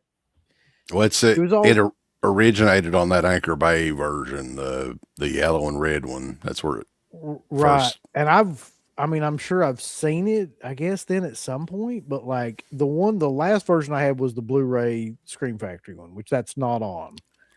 Yeah. So I probably haven't seen that in years and years and years that way. But when you when you go back and watch that new version and you see that shit happen or hear it too, you immediately know it's not part of the movie. Like, it's so badly done that it's just like, Well, I think it's just somebody. it was, I mean, nobody knows where it came from, but it's partially like the censored TV version, I think, right? That was Yeah. editing some of the cuss words out and the violence and all that. And then it kind of got mixed in with the uncut version. I have no idea. And we've got a podcast of that coming out tomorrow. Yeah. Yeah. So it'll be on like iTunes and Apple Podcasts or whatever, Spotify and YouTube, where we go back and look at that release. And the odd thing was, and this is why we were right on top of this, me and Garrett and Uncle Bill, that video was recorded on Tuesday of last week. So it was right before those copies started coming out. And when we were at Living Dead Weekend is when people started sending us messages and was like, hey, that audio is fucking back on the screen. And I was like, there's no fucking way. But it's Scream Factory, so I believed it. I was like, yeah, if it was any other company, no. But those assholes, yeah. And you just said it, multiple people told you. It wasn't just some one random guy and nobody else. You obviously got tons of people telling you this, and you confirmed it. Well, a lot of the information we got came from somebody in the industry, too. Mhm. I won't say who, but That's just so crazy to me. I mean, how the hell could that many reviewers on YouTube not notice it? Well, I guess it's easy to not notice it if you don't watch the damn thing. They probably just threw up a review and, you know. I think some of But them it's watch good. is just how often have they seen Day of the Dead? Maybe. Uh-huh. I'll tell you the truth Mm, though. Like, I mm. think a huge problem right now is just exactly that, which is like there's a big rush to be the first person that does any kind of review of these. So you get like the most numbers. So it's Mhm. just people, they get it in, they might like skim over it for a Yep. couple just look at the minutes or picture quality something. real quick. 5, 10 And then minutes and throw up a review. Yeah, Yeah. that's what I throw that mean. fucking Yeah. get that review up. And it's like, to me, it's really fucking lame. Jackson Jack, they're not all paid reviewer. I mean, they get paid through YouTube, but Scream Factory does not send out. I don't think they send any out No. review copies of shit. I think they I've quit never doing heard that a long anybody time get a ago. review copy from Scream Factory. I mean, maybe some of the real big sites, but yeah, YouTubers are not getting Scream Factory stuff. None of them. Yeah, they're cheap enough on their own releases. They don't have money to pay people to. Yeah, They can't afford it. yeah. There's, I don't know of a YouTuber that gets any of their stuff for free. Get out of here. Oh shit! I almost forgot about this, and I wanted to bring it up because it's just such a crazy story. And we haven't talked about it yet, but it's just I didn't know anything about it until like I saw a couple people posting about it, and then like I was like, what in the fuck kind of craziness is this? So the Davy Chase Mm. story that Is that how you pronounce her name? I think so. Dave. Did she not used to do conventions a lot and stuff back in the day? Or did she? I think she did, yeah. Yeah, because that There's name, a couple that we were I at. remember seeing that name quite a bit back in the day. I never knew how to pronounce it, but evidently she had been like in bad shape for a long time, homeless. And Well, that's what I wanted to ask about because, like, so she died of sepsis, apparently. Yeah. She was relatively young. For people that don't know, she was in The Ring. She's like the girl that comes out of the TV and shit, Samara. She was in Donnie Darko. She was in Lilo. She was like one of the voices of Lilo and Stitch. She was the main little girl voice in Lilo and Stitch, the cartoon. So, I mean, she had a pretty decent career. Like 32? 35, I think. Hmm. She was 35, I think. But she passed away, and like then I was like, how the fuck did somebody 35 pass away from something like that? You know. So then all these stories started coming up about her being on like Skid Row and being on drugs. there's and videos yada, and yada, stuff yada. And out there too. so I don't know. Is that true? I mean, videos. What kind and of shit what do you mean by nowadays. videos? Like, Well, I mean, I've seen people post. I don't know if it was actually her or not. It looked kind of like her laying in the street and like looked like she was like 70 pounds or something. Yeah. I mean, they said that she was brought in very malnourished from her boyfriend, right? And she had been in the hospital a while before she had ended up passing away. She had not acted in anything in like 10 years. So, I mean, I don't know. I mean, I guess time will tell on exactly what happened there, but something came out about the boyfriend doing a GoFundMe, and it seemed like he was just out to get money for himself. And the family was like, hey, don't give this guy any money. We've got funds to bury her and all that. So it's just a really bad situation. And this sort of thing, like addiction and that is like really bad here in Eastern Kentucky too. So it sounds like a lot of stuff that happens around here with families and fighting over money and all that. Apparently, she had like a lot of money too. I mean, saved, but she just never spent any of it. And there was like this whole story about nobody could find her for a long time, like years. She was just like on the streets. Her family, couldn't. Nobody like knew where she was at or anything like that too. So wait, she's on the streets, but she had a lot of money saved. Apparently, a lot of money, a lot of from those residuals from those movies. Do you reckon like she may have had like some mental issues and stuff then though? Because that kind of sounds.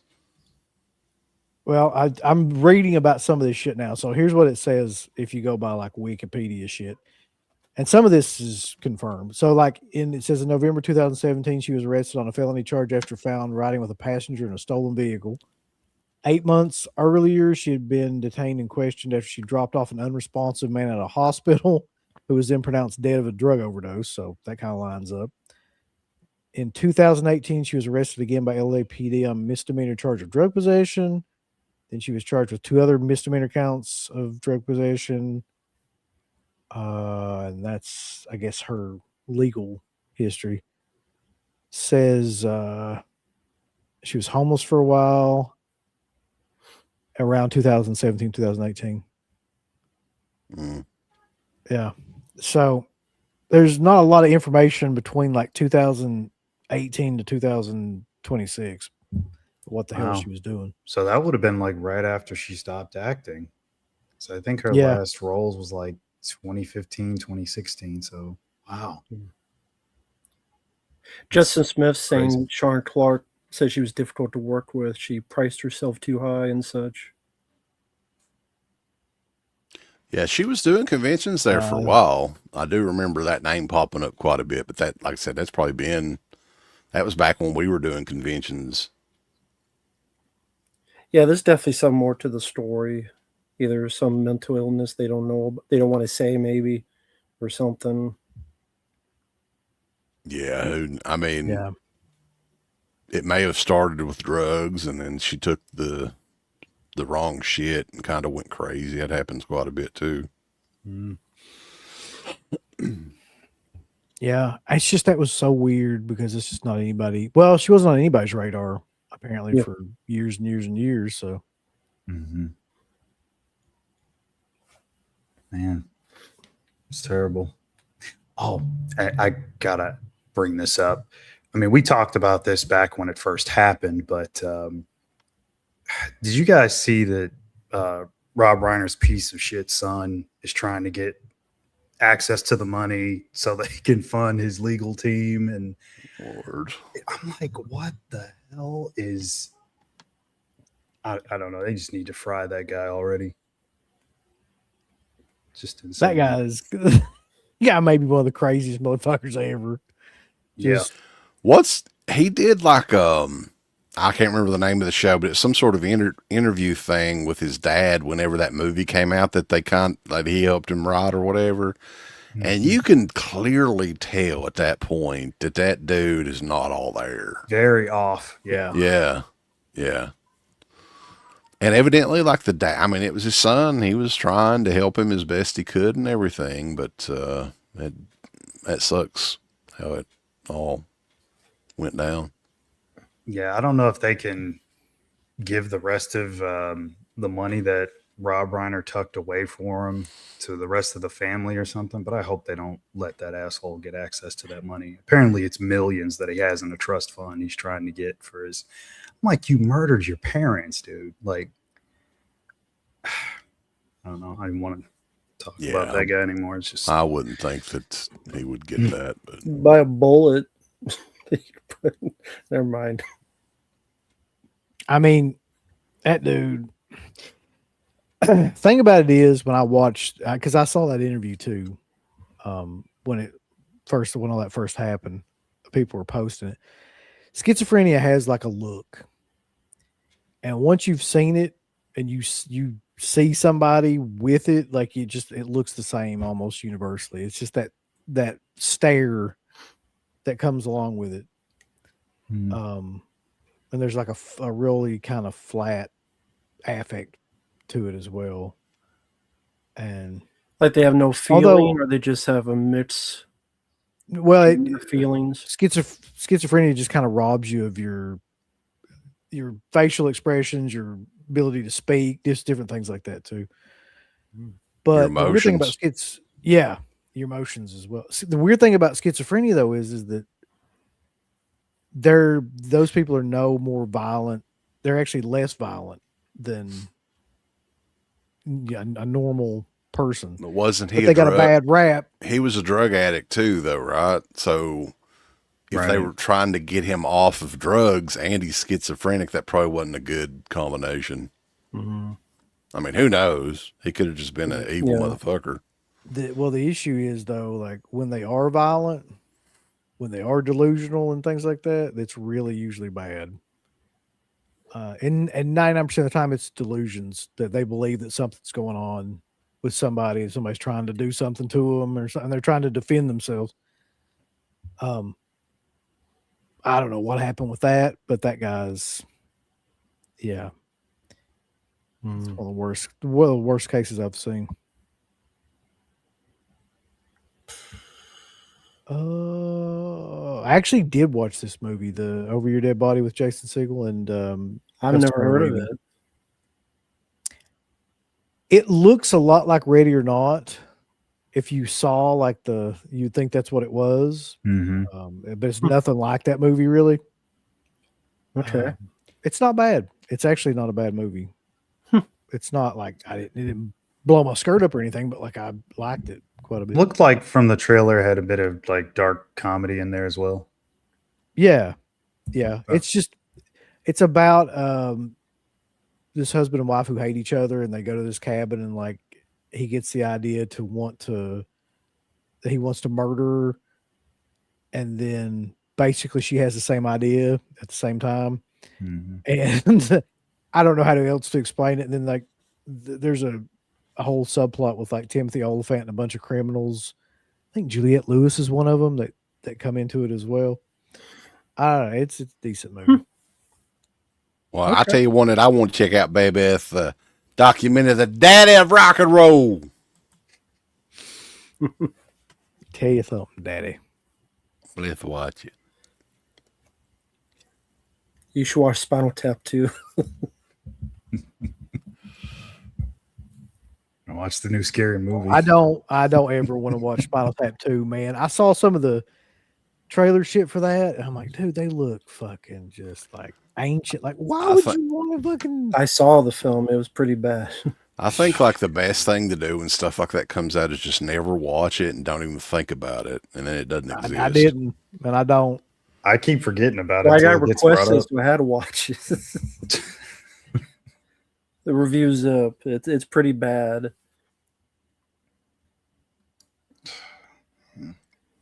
If you want to see one of them have a glue museum, sorry. I did watch the 4K of Mortal Kombat, the Paul W.S. Anderson one recently. As the first, I think it may have been the first time I rewatched it since VHS days, maybe. The 4K for a movie like that is pretty hilarious. Dude, fucking Goro shit in that. Goro looks fucking goofy as a motherfucker in that movie. Oh god! Like some of those effects and stuff, yeah, the 4K didn't help it much. Oh man, it's unfortunate. Parts of it looked great, though. Parts of it did look really good, but yeah, some of the CGI and then the puppet Goro or whatever the hell it I was. found my Yeah. Blu-ray. I'll stick with my Blu-ray.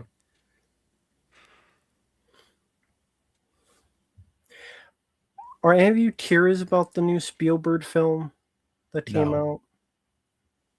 It has the worst fucking name and the for some reason the highest amount of disinterest that I could think of for a movie would be that movie. I just like the name and the Disclosure Day, yeah.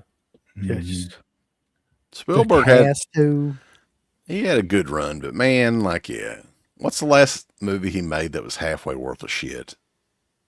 You have to go back. Been a while. Yep.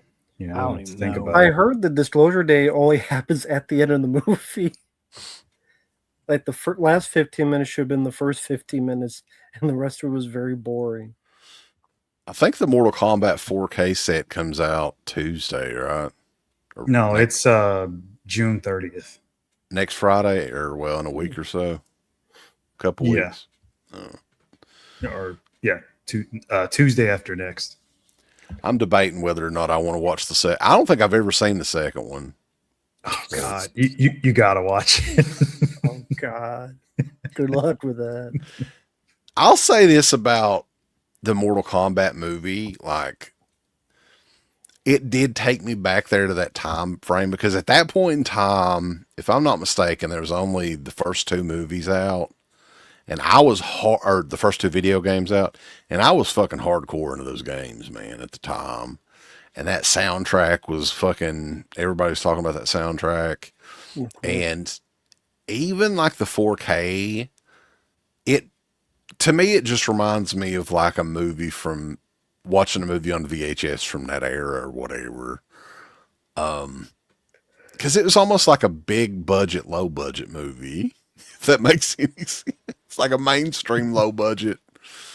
So, I mean, parts of it had some charm to it. See that, yeah. And it's pretty much, I was telling Uncle Bill about this. Well, we'll do a review of this at some point in the near future, but it stays straight to like pretty much the bios of that damn guy, the first game, the story. Yeah, So you give it that. Yeah. yeah.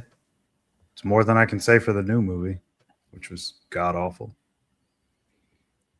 Hopium says he watched Obsession as well recently. You usually don't like hyping up super acclaimed films, but that film was something else wonderfully done.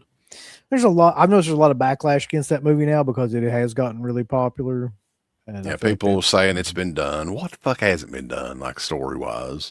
that's what I was thinking too. It's like it's Yeah. not really about the fact that it's been done before because it's been done like 100 by 100 different films, the same kind of idea. It's how it's executed that's so impressive to me. Like, I mean, yeah, like what film have you seen that's like completely original that doesn't have them? Speaking of Obsession, did you guys see that he got an 8-figure deal? Yeah, with Universal, I think. Yeah. I thought that was Really? kind of interesting. Yeah. He so immediately he's- turned heel though. Did you see that shit? Where No. like, so he got some money and he just immediately decided to go like $1 Million Man route. So there was this art director that was like, she got paid like $7,000 or something like that for the film, and she wanted to get more money because it's made like $300 million, something like that. And he was like, "Yeah, those people should be recognized, but the people that took chances and like directed the film and put the money up and shit should be recognized more." Well, if I'm not mistaken, though, all those people had the option of a certain percentage or just a flat rate, right? Wasn't that the deal? I have no idea. I don't know if the I art think- department person gets like a percentage or not. I think with the independent films, I think that, well, I mean, I don't know. You have to look it up, but I think that for some of the people, they definitely had the option of a percentage versus just a flat fee. I just think that's killer to come out and be like, "Yeah, I should be recognized more though." Fucker. I'd be the same fucking way. I'm keeping all the money. Fuck you. So it's another Terrifier situation, like that chick from Terrifier. Yeah, basically. Same kind of thing. Yeah. Oh shit! And speaking of that, there's another lawsuit for Terrifier. There's a company that's come out of the blue saying that they own the rights to Art the Clown, they own the rights to Terrifier, and it's halting Terrifier 4. So Well, why are they coming out right now? Then they should have been out a couple years ago. That's part of what their Damien's defense team is saying, that like they waited 10 years, and apparently there's some legal fine print that says that they can't wait that long. They should have come out sooner. And so they want everything though. They want all the rights, they want the royalties, the video game stuff, all that. So, but that's what always happens. You had to make sure that you had the money first. I was talking to, I don't know if this is true or not. We'd have to go back, and I don't know how we'd find this out, but what was the original short film? It was a Spanish movie, right? That had Art the Clown in it. Do you know, Mark? Because you're like the big Terrifier guy. You talking about All Hallows Eve? No, this was before that. The Ninth Circle? Maybe that's what it was called, right? Yeah. So, according to the promoter who I talked to about this, that premiered, I don't know if it was the worldwide premiere or whatever, at Fright Night Film Fest in 2008.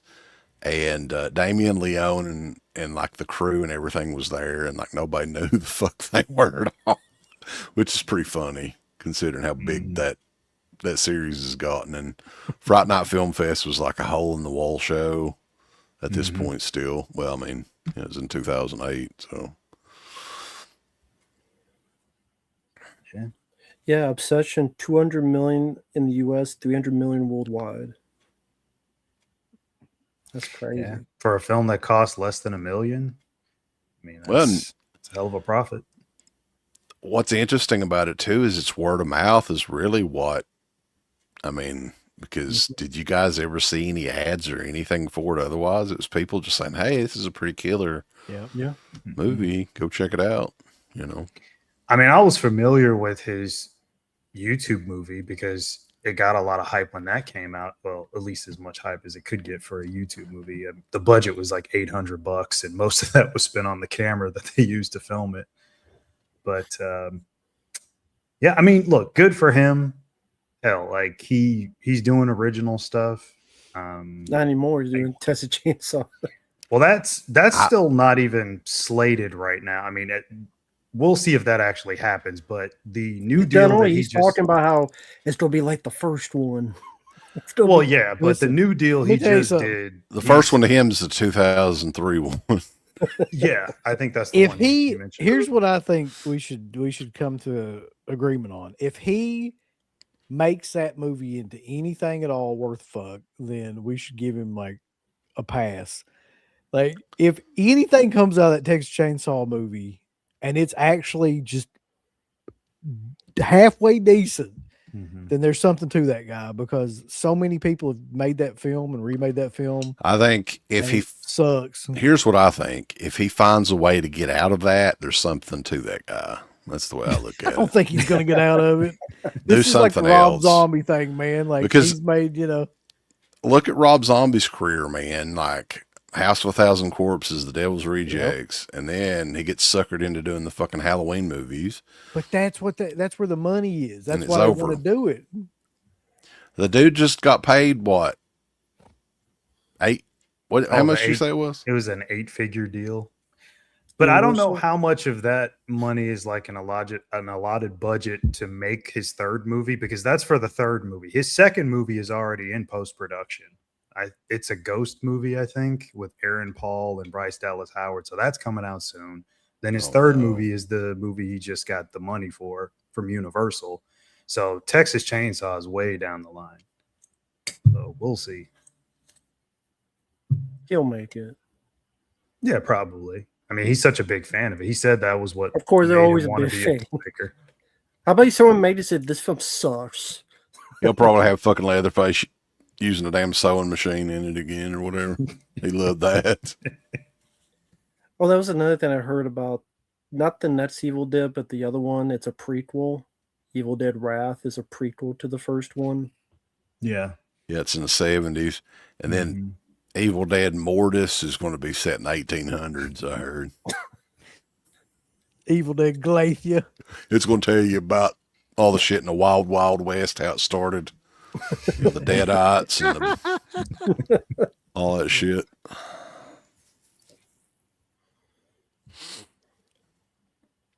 Yeah, I sincerely doubt that too, Justin Smith.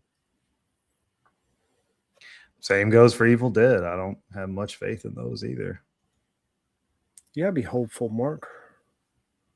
I mean, there could be some splooging all over the place again. Everybody like that. Frying them eggs with the shells and stuff in there. Maggots in your belly willy.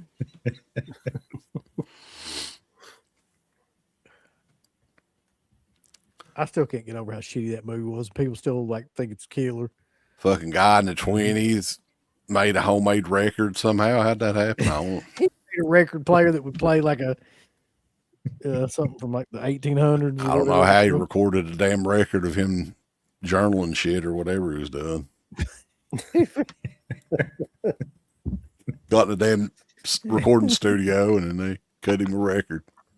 So he'd have. So stupid. And what's got Rick funny? Rubin to produce that fucking record. What's funny is when Rick Rubin had a completely black beard back then. That's how long ago it was. People that put over that movie, man. Are you all kidding me? Fuck. What Evil a Dead piece of Rise. shit. Yeah, what a gigantic piece of shit. I watched that movie again because I don't know why. I just like torturing myself. But I hated it. I hated it more the second time than when we watched it. We did that commentary over it. Yeah. I was like, why do people like shit like this? I thought you were going to say you watched it because they sent you one of those check discs. Well, they did send me. I mean, that's what I watched. Oh, okay. Yeah. Surprised you didn't send it back. I actually at first I was kind of like, because they send those, I don't know if I've got any here, but they're in those little thin DVD cases, right? It's not the full art or anything. But like to me, I mean, that's fine. Like it takes up way less room. I've got like a whole stack of them over there. If I ever wanted to watch Evil Dead Rise, I've got it. I probably never want to watch that one again though. But like tons of other stuff that I never would have bought, you know. No. And I'm sure that's what the toy robot ones will be when we get those in. But who cares? Mm-hmm.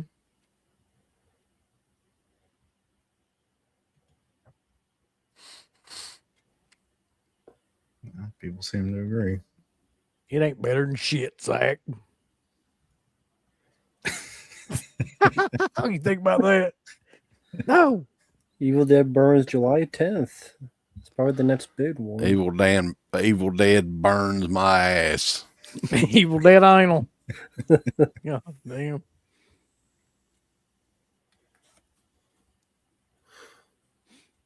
Yeah, it bombed like a son bitch.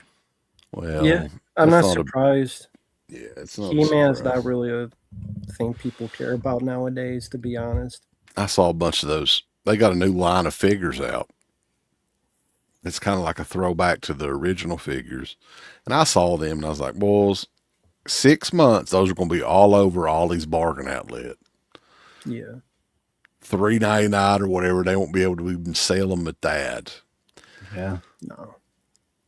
What they should have done with He-Man, and it might have worked a little bit better. Of course, $160 million. How much was the budget on it? It was like over 100 million, I think, wasn't it? Oh, more than Yeah, 'cause likely. That Jared sounds Leto about had to right. have probably about 20 or 30 million. Yeah. That was a mistake. They should have never. Like, I would have done maybe half of that. 170 to 200 million. Jesus Christ. They tried to make it like a damn superhero movie. Marvel, yeah. Thor. And I think that their heart was probably in the right place. Like they wanted to make something that was kind of like an homage to like a lot of the characters from the cartoon and everything. What they should have done, and I don't know if, how easy it would have been to do this, is almost like the Super Mario movie, where it's kind of like almost completely computer generated and make it look like the fucking cartoon and make it goofy as shit like the cartoon was, you know.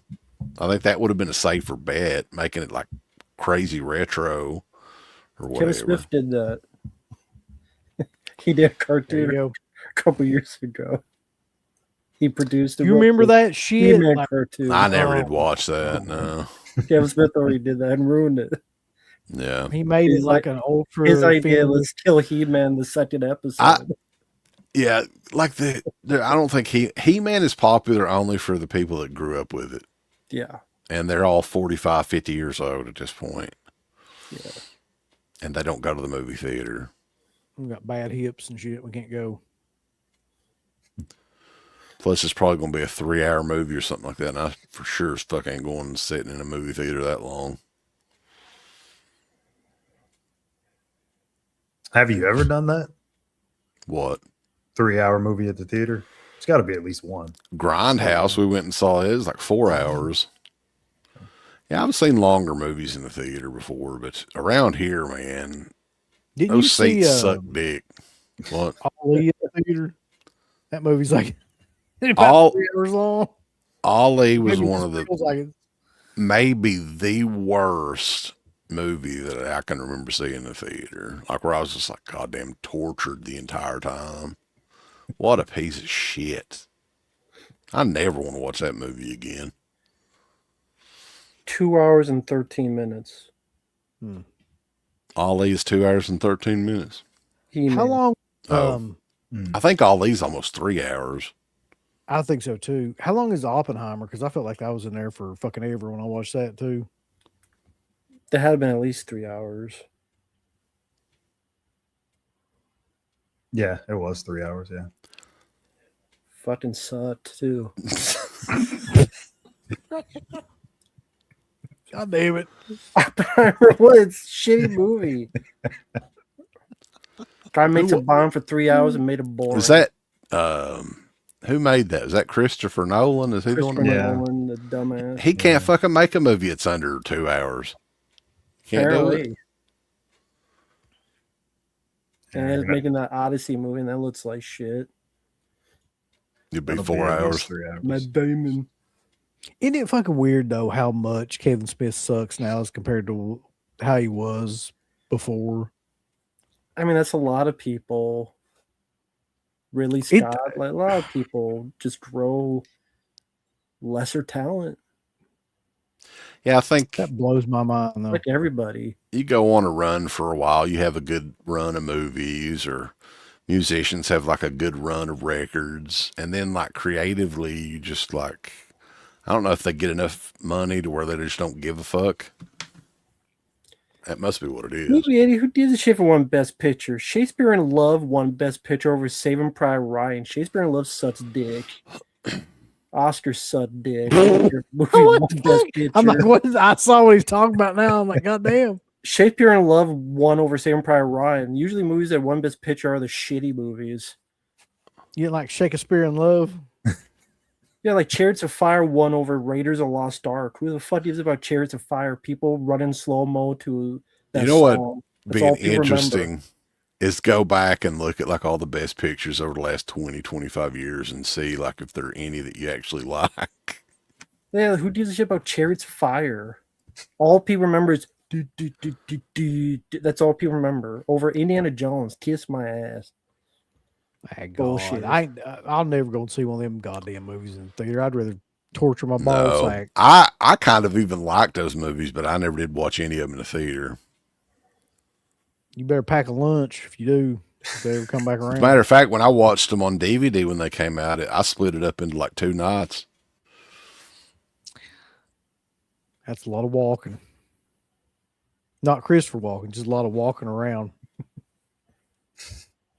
Look here, I'm a hobbit. Fuck you. Back Mountain. Nolan, I like Memento. I liked Inception. Mark. Oppenheimer is shit. The Dark Knight, I'll put him over there. I like that one. Yeah, I can watch that. Heath Ledger's good. Oppenheimer's dumb. The Dark Knight Rises, on the other hand, holy shit. That is terrible.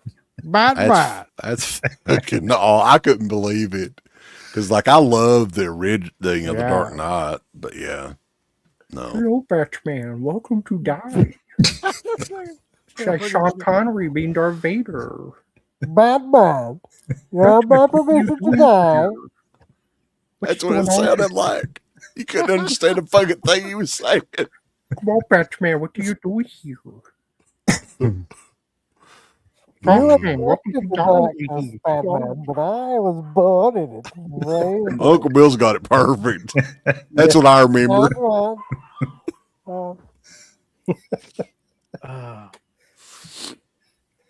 That movie does fucking suck. Like that whole thing, that whole scheme was just set up for that fucking ending and everything. And the fact that he has to when he takes over the plane at the beginning of the movie for what fucking reason? I don't know. Steal a scene from Cliffhanger. He's kidnapping that one guy. I know, Mark, but goddamn, did he have to go through all that shit? Well, I love how he broke back to the city and he had enough time to make a Batman Fire Emblem on the building. People are dying, they need to arrest him. Hold up, let me go to this building and let me make a symbol on fire so to show on the side of the building. What year was that? 2012. 2012. Okay, I was thinking that. That must be right. I think that was the last Hollywood movie that I ever saw on the Strand. Had to have been, because we did those screenings and stuff, and those were some of those were the last movies that we actually saw in the theater, but that we actually paid to see. I think The Dark Knight Rises was the last one. How fucking sad is that?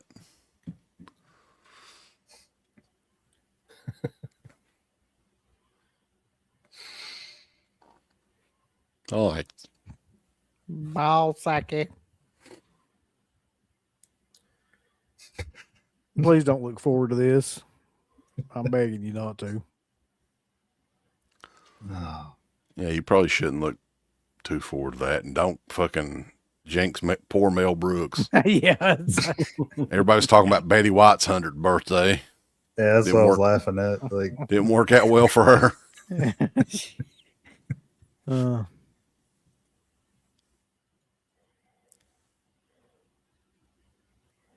The Odyssey. Look, if there's one fucking movie that I will never see, especially not in the theater, it's the fucking Odyssey. I'll tell you that right now. I gotta go see the Odyssey. It's an IMAX. I'm not doing it. It ain't gonna be IMAX here in Eastern Kentucky. That's the movie where you got Helen of Troy and they cast some ugly bitch as a Helen of Troy. Doesn't even fit. Ramo. I'm an old bitch. Jackson Jack. What do you say?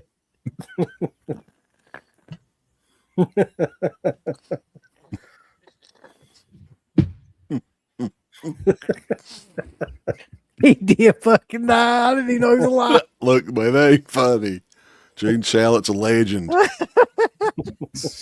He was 100 years old. I had no idea he was still alive either. The way I look at it is, man, if a motherfucker makes it to 100 years old, I mean, hell, who the fuck gets that long? Not too many people.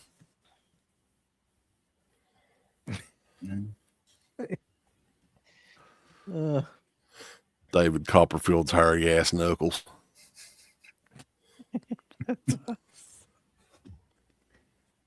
I did try to rewatch Terror Train, and I still kind of hate it.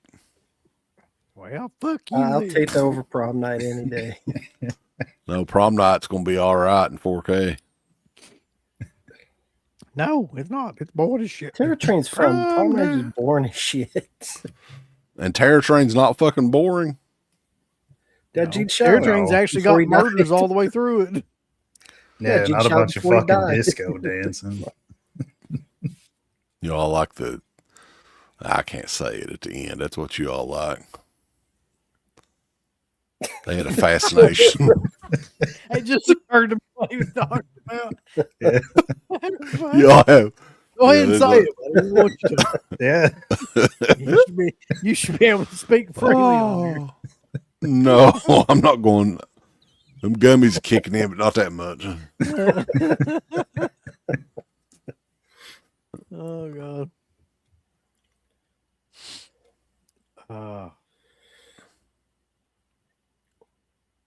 Yeah, with Christopher Nolan, I'll do like Memento, Inception, Insomnia. Those are pretty good. Oppenheimer, not so right. much. What about The Prestige? Oh God. I still haven't seen it. Oh wow. It's the magic trick movie. You hate magic. It's like I noticed. Parades and magic. But did you see that parade with He-Man? He may like that. Put on the Discord. It was. I mean, that's about as close as I can like tolerate a parade as the He-Man float from 1986. Basically, I just think he hates joy of any kind. So I did see where they're bringing out all the He-Man cartoons and Blu-ray. I'm Yeah. kind of interested in that. Yeah, they are. So that's something at least. I remember liking it back today. I haven't seen it in forever. I've got like, was it BCI or one of those companies back in the day did box sets for all Like that, and I've got, DVD? yeah, I've got almost all of them. They even did the 2002 series. They've got some of those, the ones when the first, Yeah. I guess, remake of the cartoon. Yeah. I And remember that. then I think that's called The New Adventures of He-Man, where He-Man's in like outer space or something like Yeah. that. That show sucked ass, man. I was like, God damn, no wonder this shit didn't last. Because that came out like a year or two after the original series, and it looks totally different. Need to be in space. Yeah, we're going to cut He-Man's hair and put him in his even weirder Cut your outfit. hair, hippie.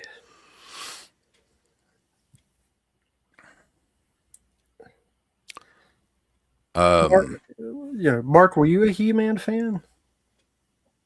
No, but I was laughing at Vanderhoff's comment just I now. saw that. Oh, I saw it, yeah. What? I missed it. Damn. He-Man's gay. No offense to anyone. He-Man. According to Dawn May, that prom night 4K is like a night and day. Like it'll blow people's mind. It's supposed to be that good. Oh yeah, I believe that coming from him for sure. I mean, I know how will. he is about the transfers and everything. No, fuck. Here, boys. Fuck the New York Knicks. You got any opinions on Slam Dunk Ernest though? Do you hate Slam Dunk Ernest? I actually like Slam Dunk Ernest. I don't remember. I just remember. Cream He had Abdul magic Jabbar's in shoes. it. Better say you like it. He has like magic shoes. That causes him to be killer at basketball. They're from, I think they're Michael Jordan shoes or something. They said, wasn't it You right? got magic shoes. You know, I'll have to watch that again. I haven't seen it since I was a kid. that's a fun one. I always like Slam Dunk Ernest.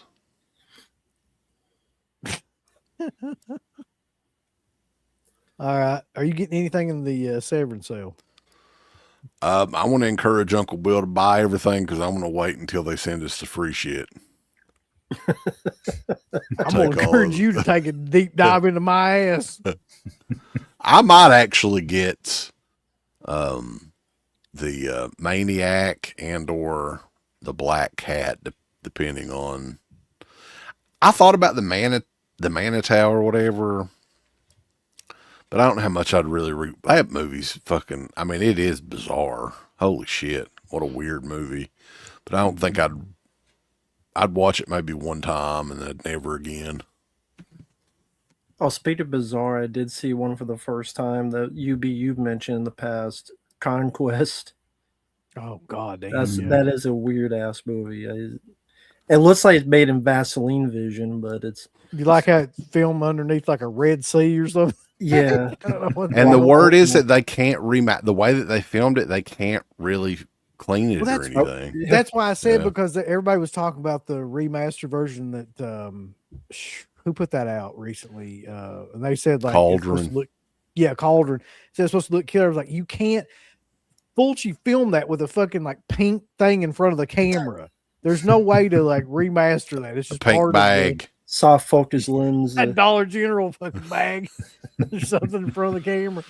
Like he legitimately did. So like you can't really fix that. There's no way.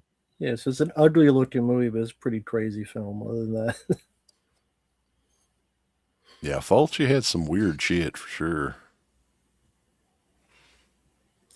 I did like the woman constantly getting orgasm by the snake repeatedly throughout the film. Was it a wet Well, pantyhose over the lens? I could see that. I don't know what he used. That but might it- be it.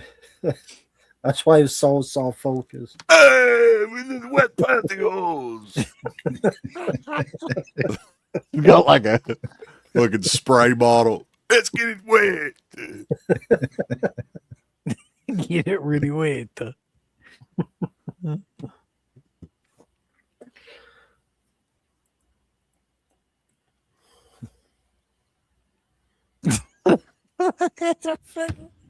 The country cauldron. Come on Hey, down to the country cauldron.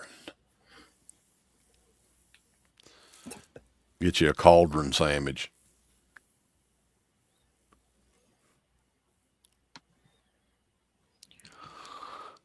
Well, How many more titles is Severin going to announce, though? How many did they say it was total? Because 57. they usually continue on up until the day of the sale. I honestly don't know. They must have made a fortune to be able to get all that shit that they've got up till now. Because those Yeah. releases are actually pretty good for Severin. Yeah, Um, I'm surprised. Mark, you looking for the Jacko 2? No. Still jacking.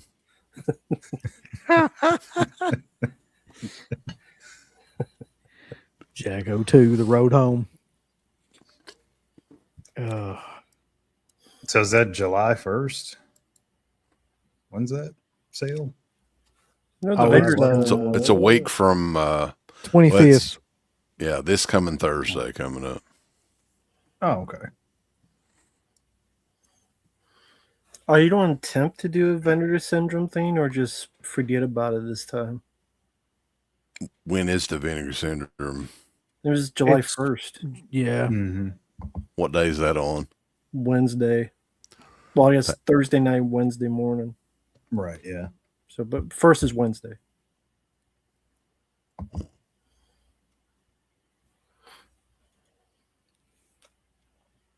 We'll see. I don't want to do it because I know it's going to be a whole bunch of fucking trash. Everybody will Well- be excited, like, God, they're releasing so much stuff. Something has to be good. And then, no. That's what always happens. Eli Roth is doing the Ice Cream Man. Everybody's so excited about it. And I ain't heard a goddamn thing about that fucking interview either. Piece of shit. It probably got back to him and he's like, no. Because I was talking to the PR, I was talking to the PR lady, and she sounded hopeful, and I ain't heard a damn thing back in about 2 weeks. So,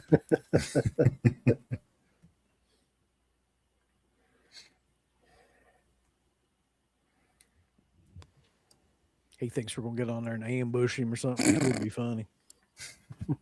But all I want to talk about is how shitty your movies are. That's buddy, it. you ain't worth a fuck, Eli Roth. I want to tell it to your face. We on the waited 20 interview. years. Tell you to go fuck yourself. They just fucking hang the phone up or cut the video off. Or yeah, But you think Eli Roth's better than Rob Zombie, right? I don't know, man. Like,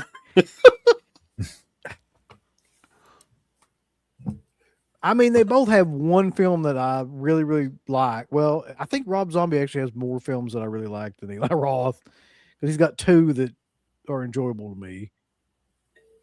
But Eli Roth, I hate everything he did up until fucking It's the Thanksgiving movie. Hey, Roth, I hate everything about you, motherfucker. I do, man. I hate his fucking attitude, his stupid face, his frat boy bullshit, his spiked hair, his goddamn horrible torture porn movies that started all that junk. I hated Cabin Fever. I still hate Cabin Fever. Like people jizz all over that movie. It ain't worth a shit. To be fair, Uh, I don't hope give we a get an fuck interview who with I him. don't give a fuck who you are, right? There's a couple of his movies that are so goddamn fucking horrible. I don't know why anybody would ever put any of them over. Both of those fucking Hostel movies, pieces of shit. Like, just awful. That Green Inferno movie. When I finally watched that, I was like, because I've heard people brag that movie up and shit. Oh, Goddamn, people online. I'm like, were you fucking oxygen deprived as a baby or something? How the fuck? How do you get enjoyment out of it? That's just such a like, I don't get it. Those are like the big three to me. Oxygen deprived baby. You almost died as a baby. He appeals to that audience. that's his core audience, really. Okay, that girl in the cage, she's shitting all over herself. It's fucking hilarious. This is a big killer. I'll answer the phone. Fuck you, no, she wrote in on mine. Fuck you and everybody you know. Eli Roth. That'd be cute. Man, that'd be the best thing ever to do for real. Is just get him on there and be like, fuck everything you've ever done.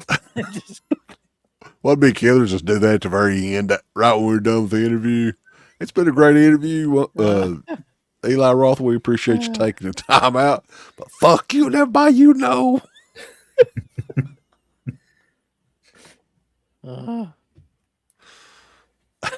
your movie's fucking stupid. I hate them. Don't you go blow a frat boy in a fucking hostel somewhere. Get out of here.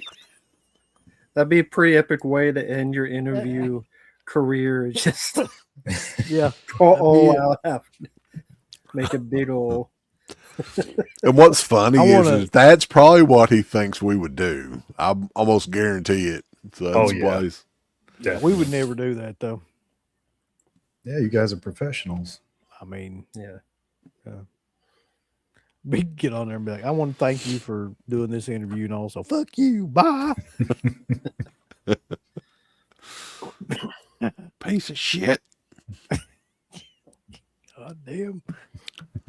A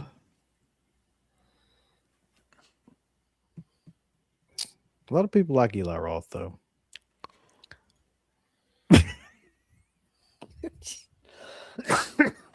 Yeah.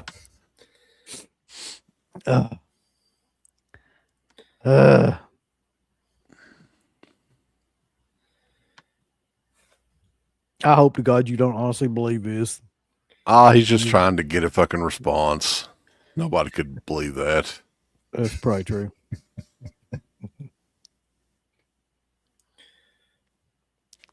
So tomorrow you got the Anchor Bay, and then soon you have your two slasher films that you're doing. Yeah, Sunday is the The summer debut. slashback. Yeah. Now you don't have to mention it, but do you have your future set up of what slasher films you'll cover in the coming weeks, or no? No. We'll probably come up with it like the second week, the day of the show, I would say. And we will announce it. And we've got actually a pretty cool announcement coming up probably this weekend or early next week. That'll be pretty interesting. And has anything more come about with the Rhonda Shear? Any good word of being, what was it, on that app or something? I haven't heard anything. I don't even have a Roku anymore, so I haven't really checked it out. So people let us know if you see us on there.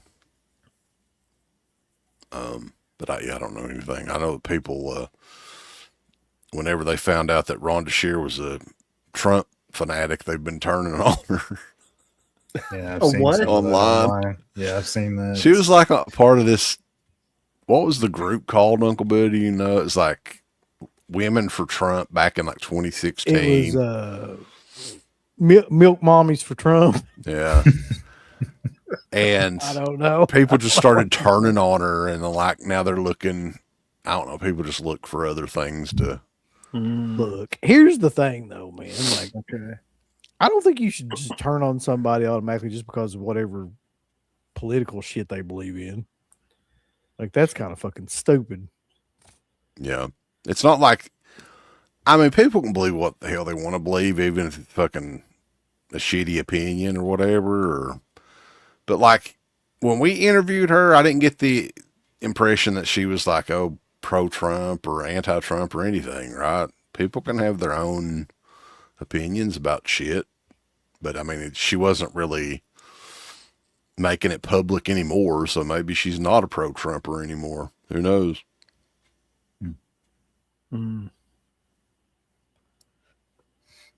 Was she pushing any of that, like on the up all night thing, or was that just No. elsewhere on like social media? No, I think that this was 2016, I think, is the post that they were pulling up. So this is like old. Oh, okay. Like when Also, yeah, they're digging up her past and just. yeah, when he ran like the first time, I think would have been around that time frame. Yeah, that's Look, I'm just going to tell you the last thing in the world that I give a fuck about is politics, just in general. I mean, that is the last goddamn thing I care about because it's all fucking rigged anyway. Like, nobody does anything worth the shit that goes in there. So why should I care about it? Why should I give like 1 ounce of energy to that shit to begin with? I don't give a fuck about Democrats or Republicans or any shit. I mean, fuck all of it right in the butt. Well, And I definitely don't give a shit about somebody else's opinions about that kind of stuff. And then I'm going to try to like make up my mind about what I think about them as a person based on that. That has to be the dumbest shit imaginable to do that. Exactly. I second that. yeah. they can all go eat each other's asses for all I care. We interviewed her though last year, and to me, that she's cool just based on the fact that we talked about like her time in wrestling and stuff, and she was fine with it, right? So I thought that was fucking cool. So and she was cool with us, very nice, down to earth, and everything. So I have no issues.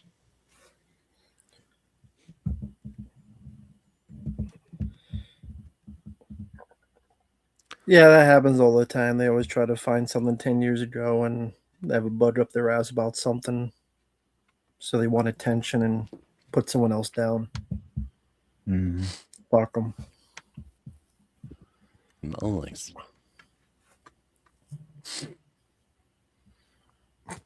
Shit from a butt.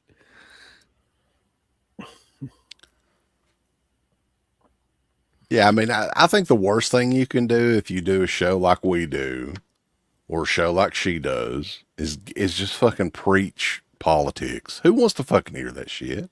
Go on Fox News or CNN or some other bullshit if you want to hear that. You can hear that 24 hours a day on I mean, TV.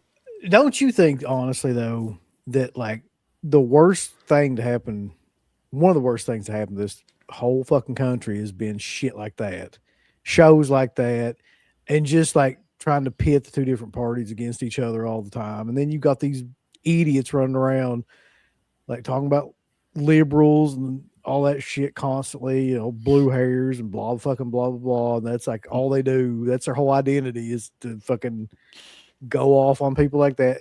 And then on the opposite end, you got a fucking bunch of liberals talking about Republicans are stupid and yada yada Oh, yada, and a bunch of They made it a rednecks. business. They It's people on just YouTube. so dumb. Like the fact that people can't see through that shit and they like engage in that is fucking crazy to me. I mean, it's true though. I mean, not to mention the person. There's a guy who's very pro-Trump. He made a 199 thing, so he gets $200 super chats like every 15 minutes, and it's like thousands and thousands of dollars per stream by doing that stuff. What party is he for? Pro-Trump. Okay, I love Trump. If you can give me $200 to fucking strip, come on, I love him. He gets They like still- 10 of them per stream at least. But I mean, that's the thing, is that people found a market where there are people who are radical on one side or the other in this constant pissing match. So it's like a football team. Like they gotta be on the one side or the other, and they want to promote their team. So they promote their team in any way because they feel they're victimized from the other side. It's this back and forth ping pong game that's been going on for years, and it's tiring. I'm like you, I just tire of it. But it's become, that's what it is. It's a big old ping pong match that just tires Well, some. it root just for the makes team, sure that support it. nothing. They're just making sure nothing ever gets done because everybody's always like against the other group. Mhm. They don't know why. They just at this point they don't have any idea why. They're just against different groups. It fucking sucks. It's all a con, and it's really annoying.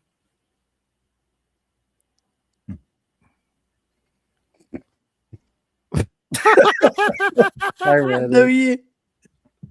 Do you fuck? Mart's our token black guy. What He's the only fuck? here. Token. We did start GoFundMe to turn him gay at a Dairy Queen bathroom last week, so that was successful. So that'll be on Mart's channel next week. I want to thank that. I mean, I'll take person the that- money, but Dairy Queen I shit want to ain't thank you happening. for posting that and proving my point. I'm getting kind of dark. I can almost pull it off. You get me in the shadows or whatever. I'm getting a tan. She's talking about me. Oh, okay. I've had a guy Jesus. call me black, so I appreciate it. They say I act like a black person, so I think that's a compliment.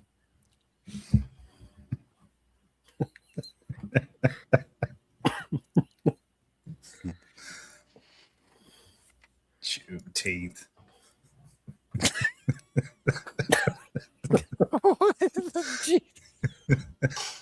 Shit. Ugh.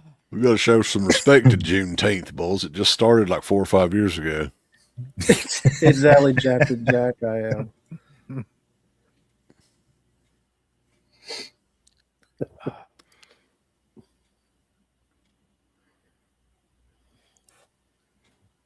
I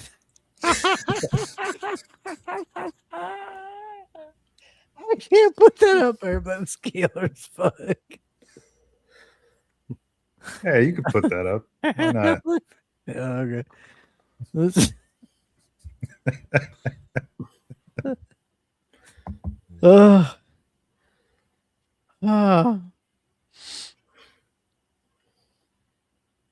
geopolitical Stepfather landscape. to Juneteenth.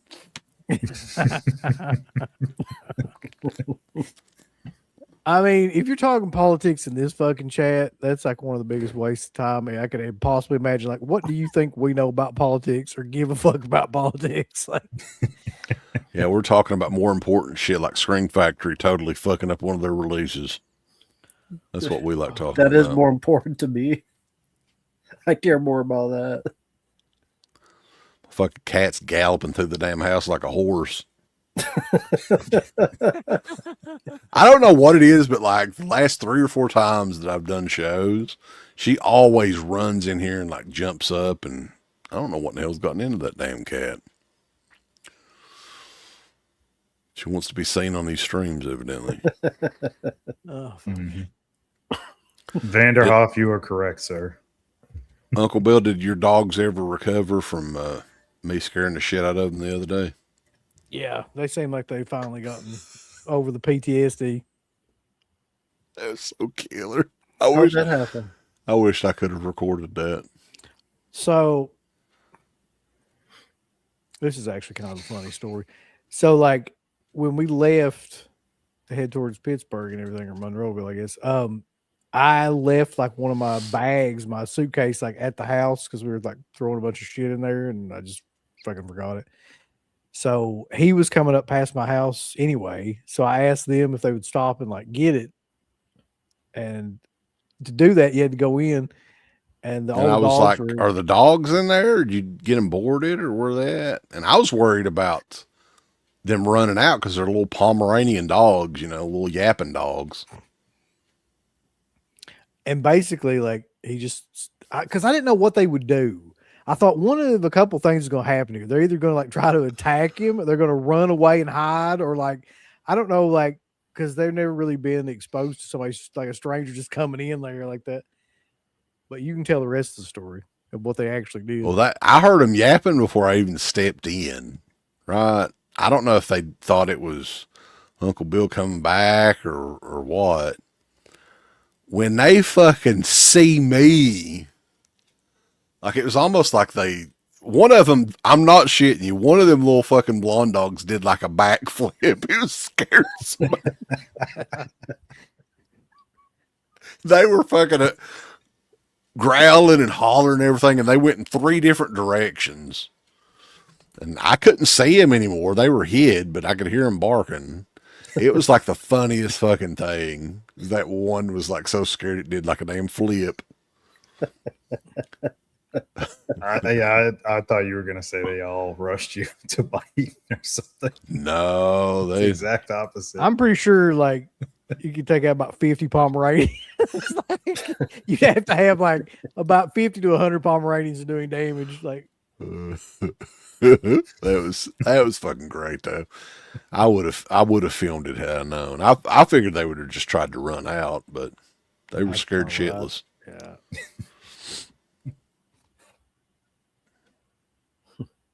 I tried to talk them. I did film me trying to talk them down, but it wasn't working. Y'all settle down now, Yeah, that video was killer. You actually trying to reason with them. Now listen, I'm just here to pick this up. Like, I'm not trying to hurt you. They're just like run off. They wouldn't calm down at all. No.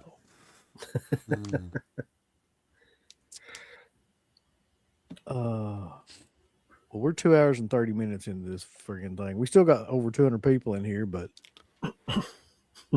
Into the pit, themovie.com. Go buy some more DVDs. Yeah. So, okay, couple things to mention here real quick. The Severance sale is on the 25th. We're going to be covering that the 25th at 11:35 on the mothership. And then the Cruel Summer Slashback is this Sunday at 10. So that's 10 p.m. Tomorrow. You've got the the show was Sleepy. That'll be like, I think we're doing a different time at that, like 4 p.m. I think tomorrow. That's what we put. And you'll hear the original time that Day of the Dead was fucked up. Yeah, not this time. Not the latest, but clearly was 23 years ago. And stay tuned. We did the show in Pittsburgh, the Living Dead weekends. There may be another announcement soon about something else. So we'll just have to wait on that. And people will probably be like, what the fuck? When they hear this, because it's... Views Parallax, Cruel Summer Slashback is these two guys looked at 2 lesser slasher films throughout all summer. The summer. Yeah. Mm-hmm.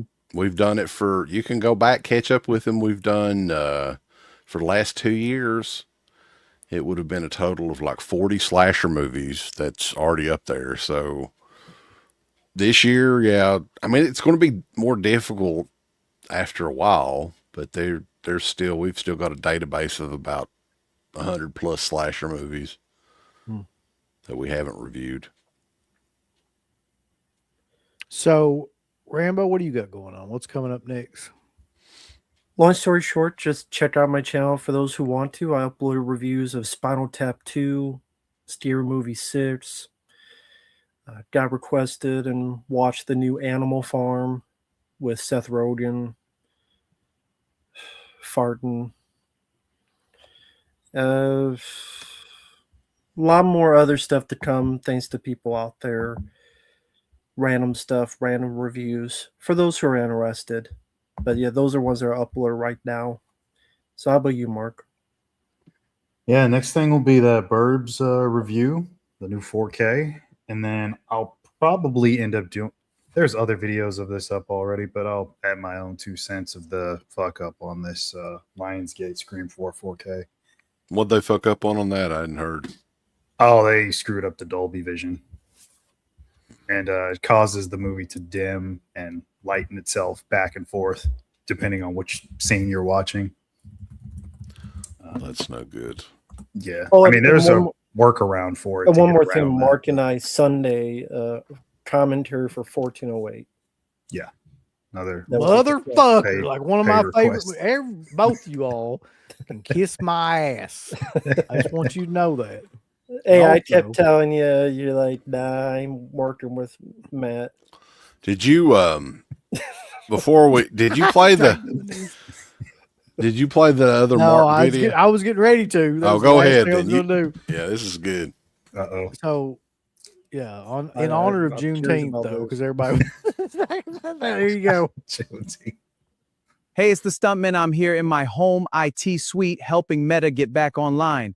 Catch me tonight on YouTube. Now it's time to take a dump.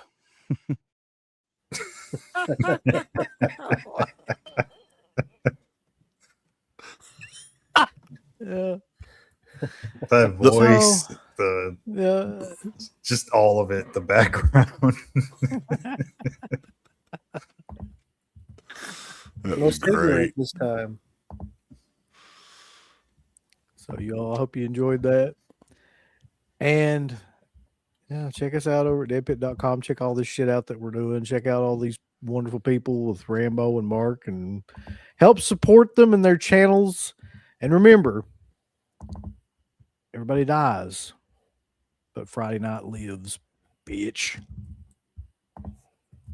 A big thanks goes out to our supporters over at deadpitonpatreon.com, where you can get hours upon hours of great content, right, Uncle Bill? There's so many hours of content. We've got reviews, we've got songs, we've got live streams, we've got exclusive streams, we've got non-exclusive streams, we've got streams with all kinds of celebrities and all kinds of different old shows from the past podcast, the initial incarnation of the show. All of that can be yours. Deadpitonpatreon.com. Show us a little bit of love. Give us some money, because we definitely deserve it. That Patreon page is so killer that you'll rub your bird to it on a nightly basis. It's that good. You won't be able to contain yourself. You'll have to jerk your bird out and go crazy. I mean, that's how much content that we have. So much content that it's massive, and it will massively smack you in the face. You'll play with your bird so much, pretty soon you'll be looking around for somebody else's bird to play. Hey everybody, it's your favorite Filipino bitch, Miss Slatko Fudd, telling you about shop.deadpit.com. Simply the best horror shirts. On TeePublic, there are others, but they all suck. And it's the best goddamn deal on horror shirts you will ever see. New shirts, old shirts, all the in-between shirts. God damn it, bulls, go over to shop.deadpit.com. You ain't down with that. You can go to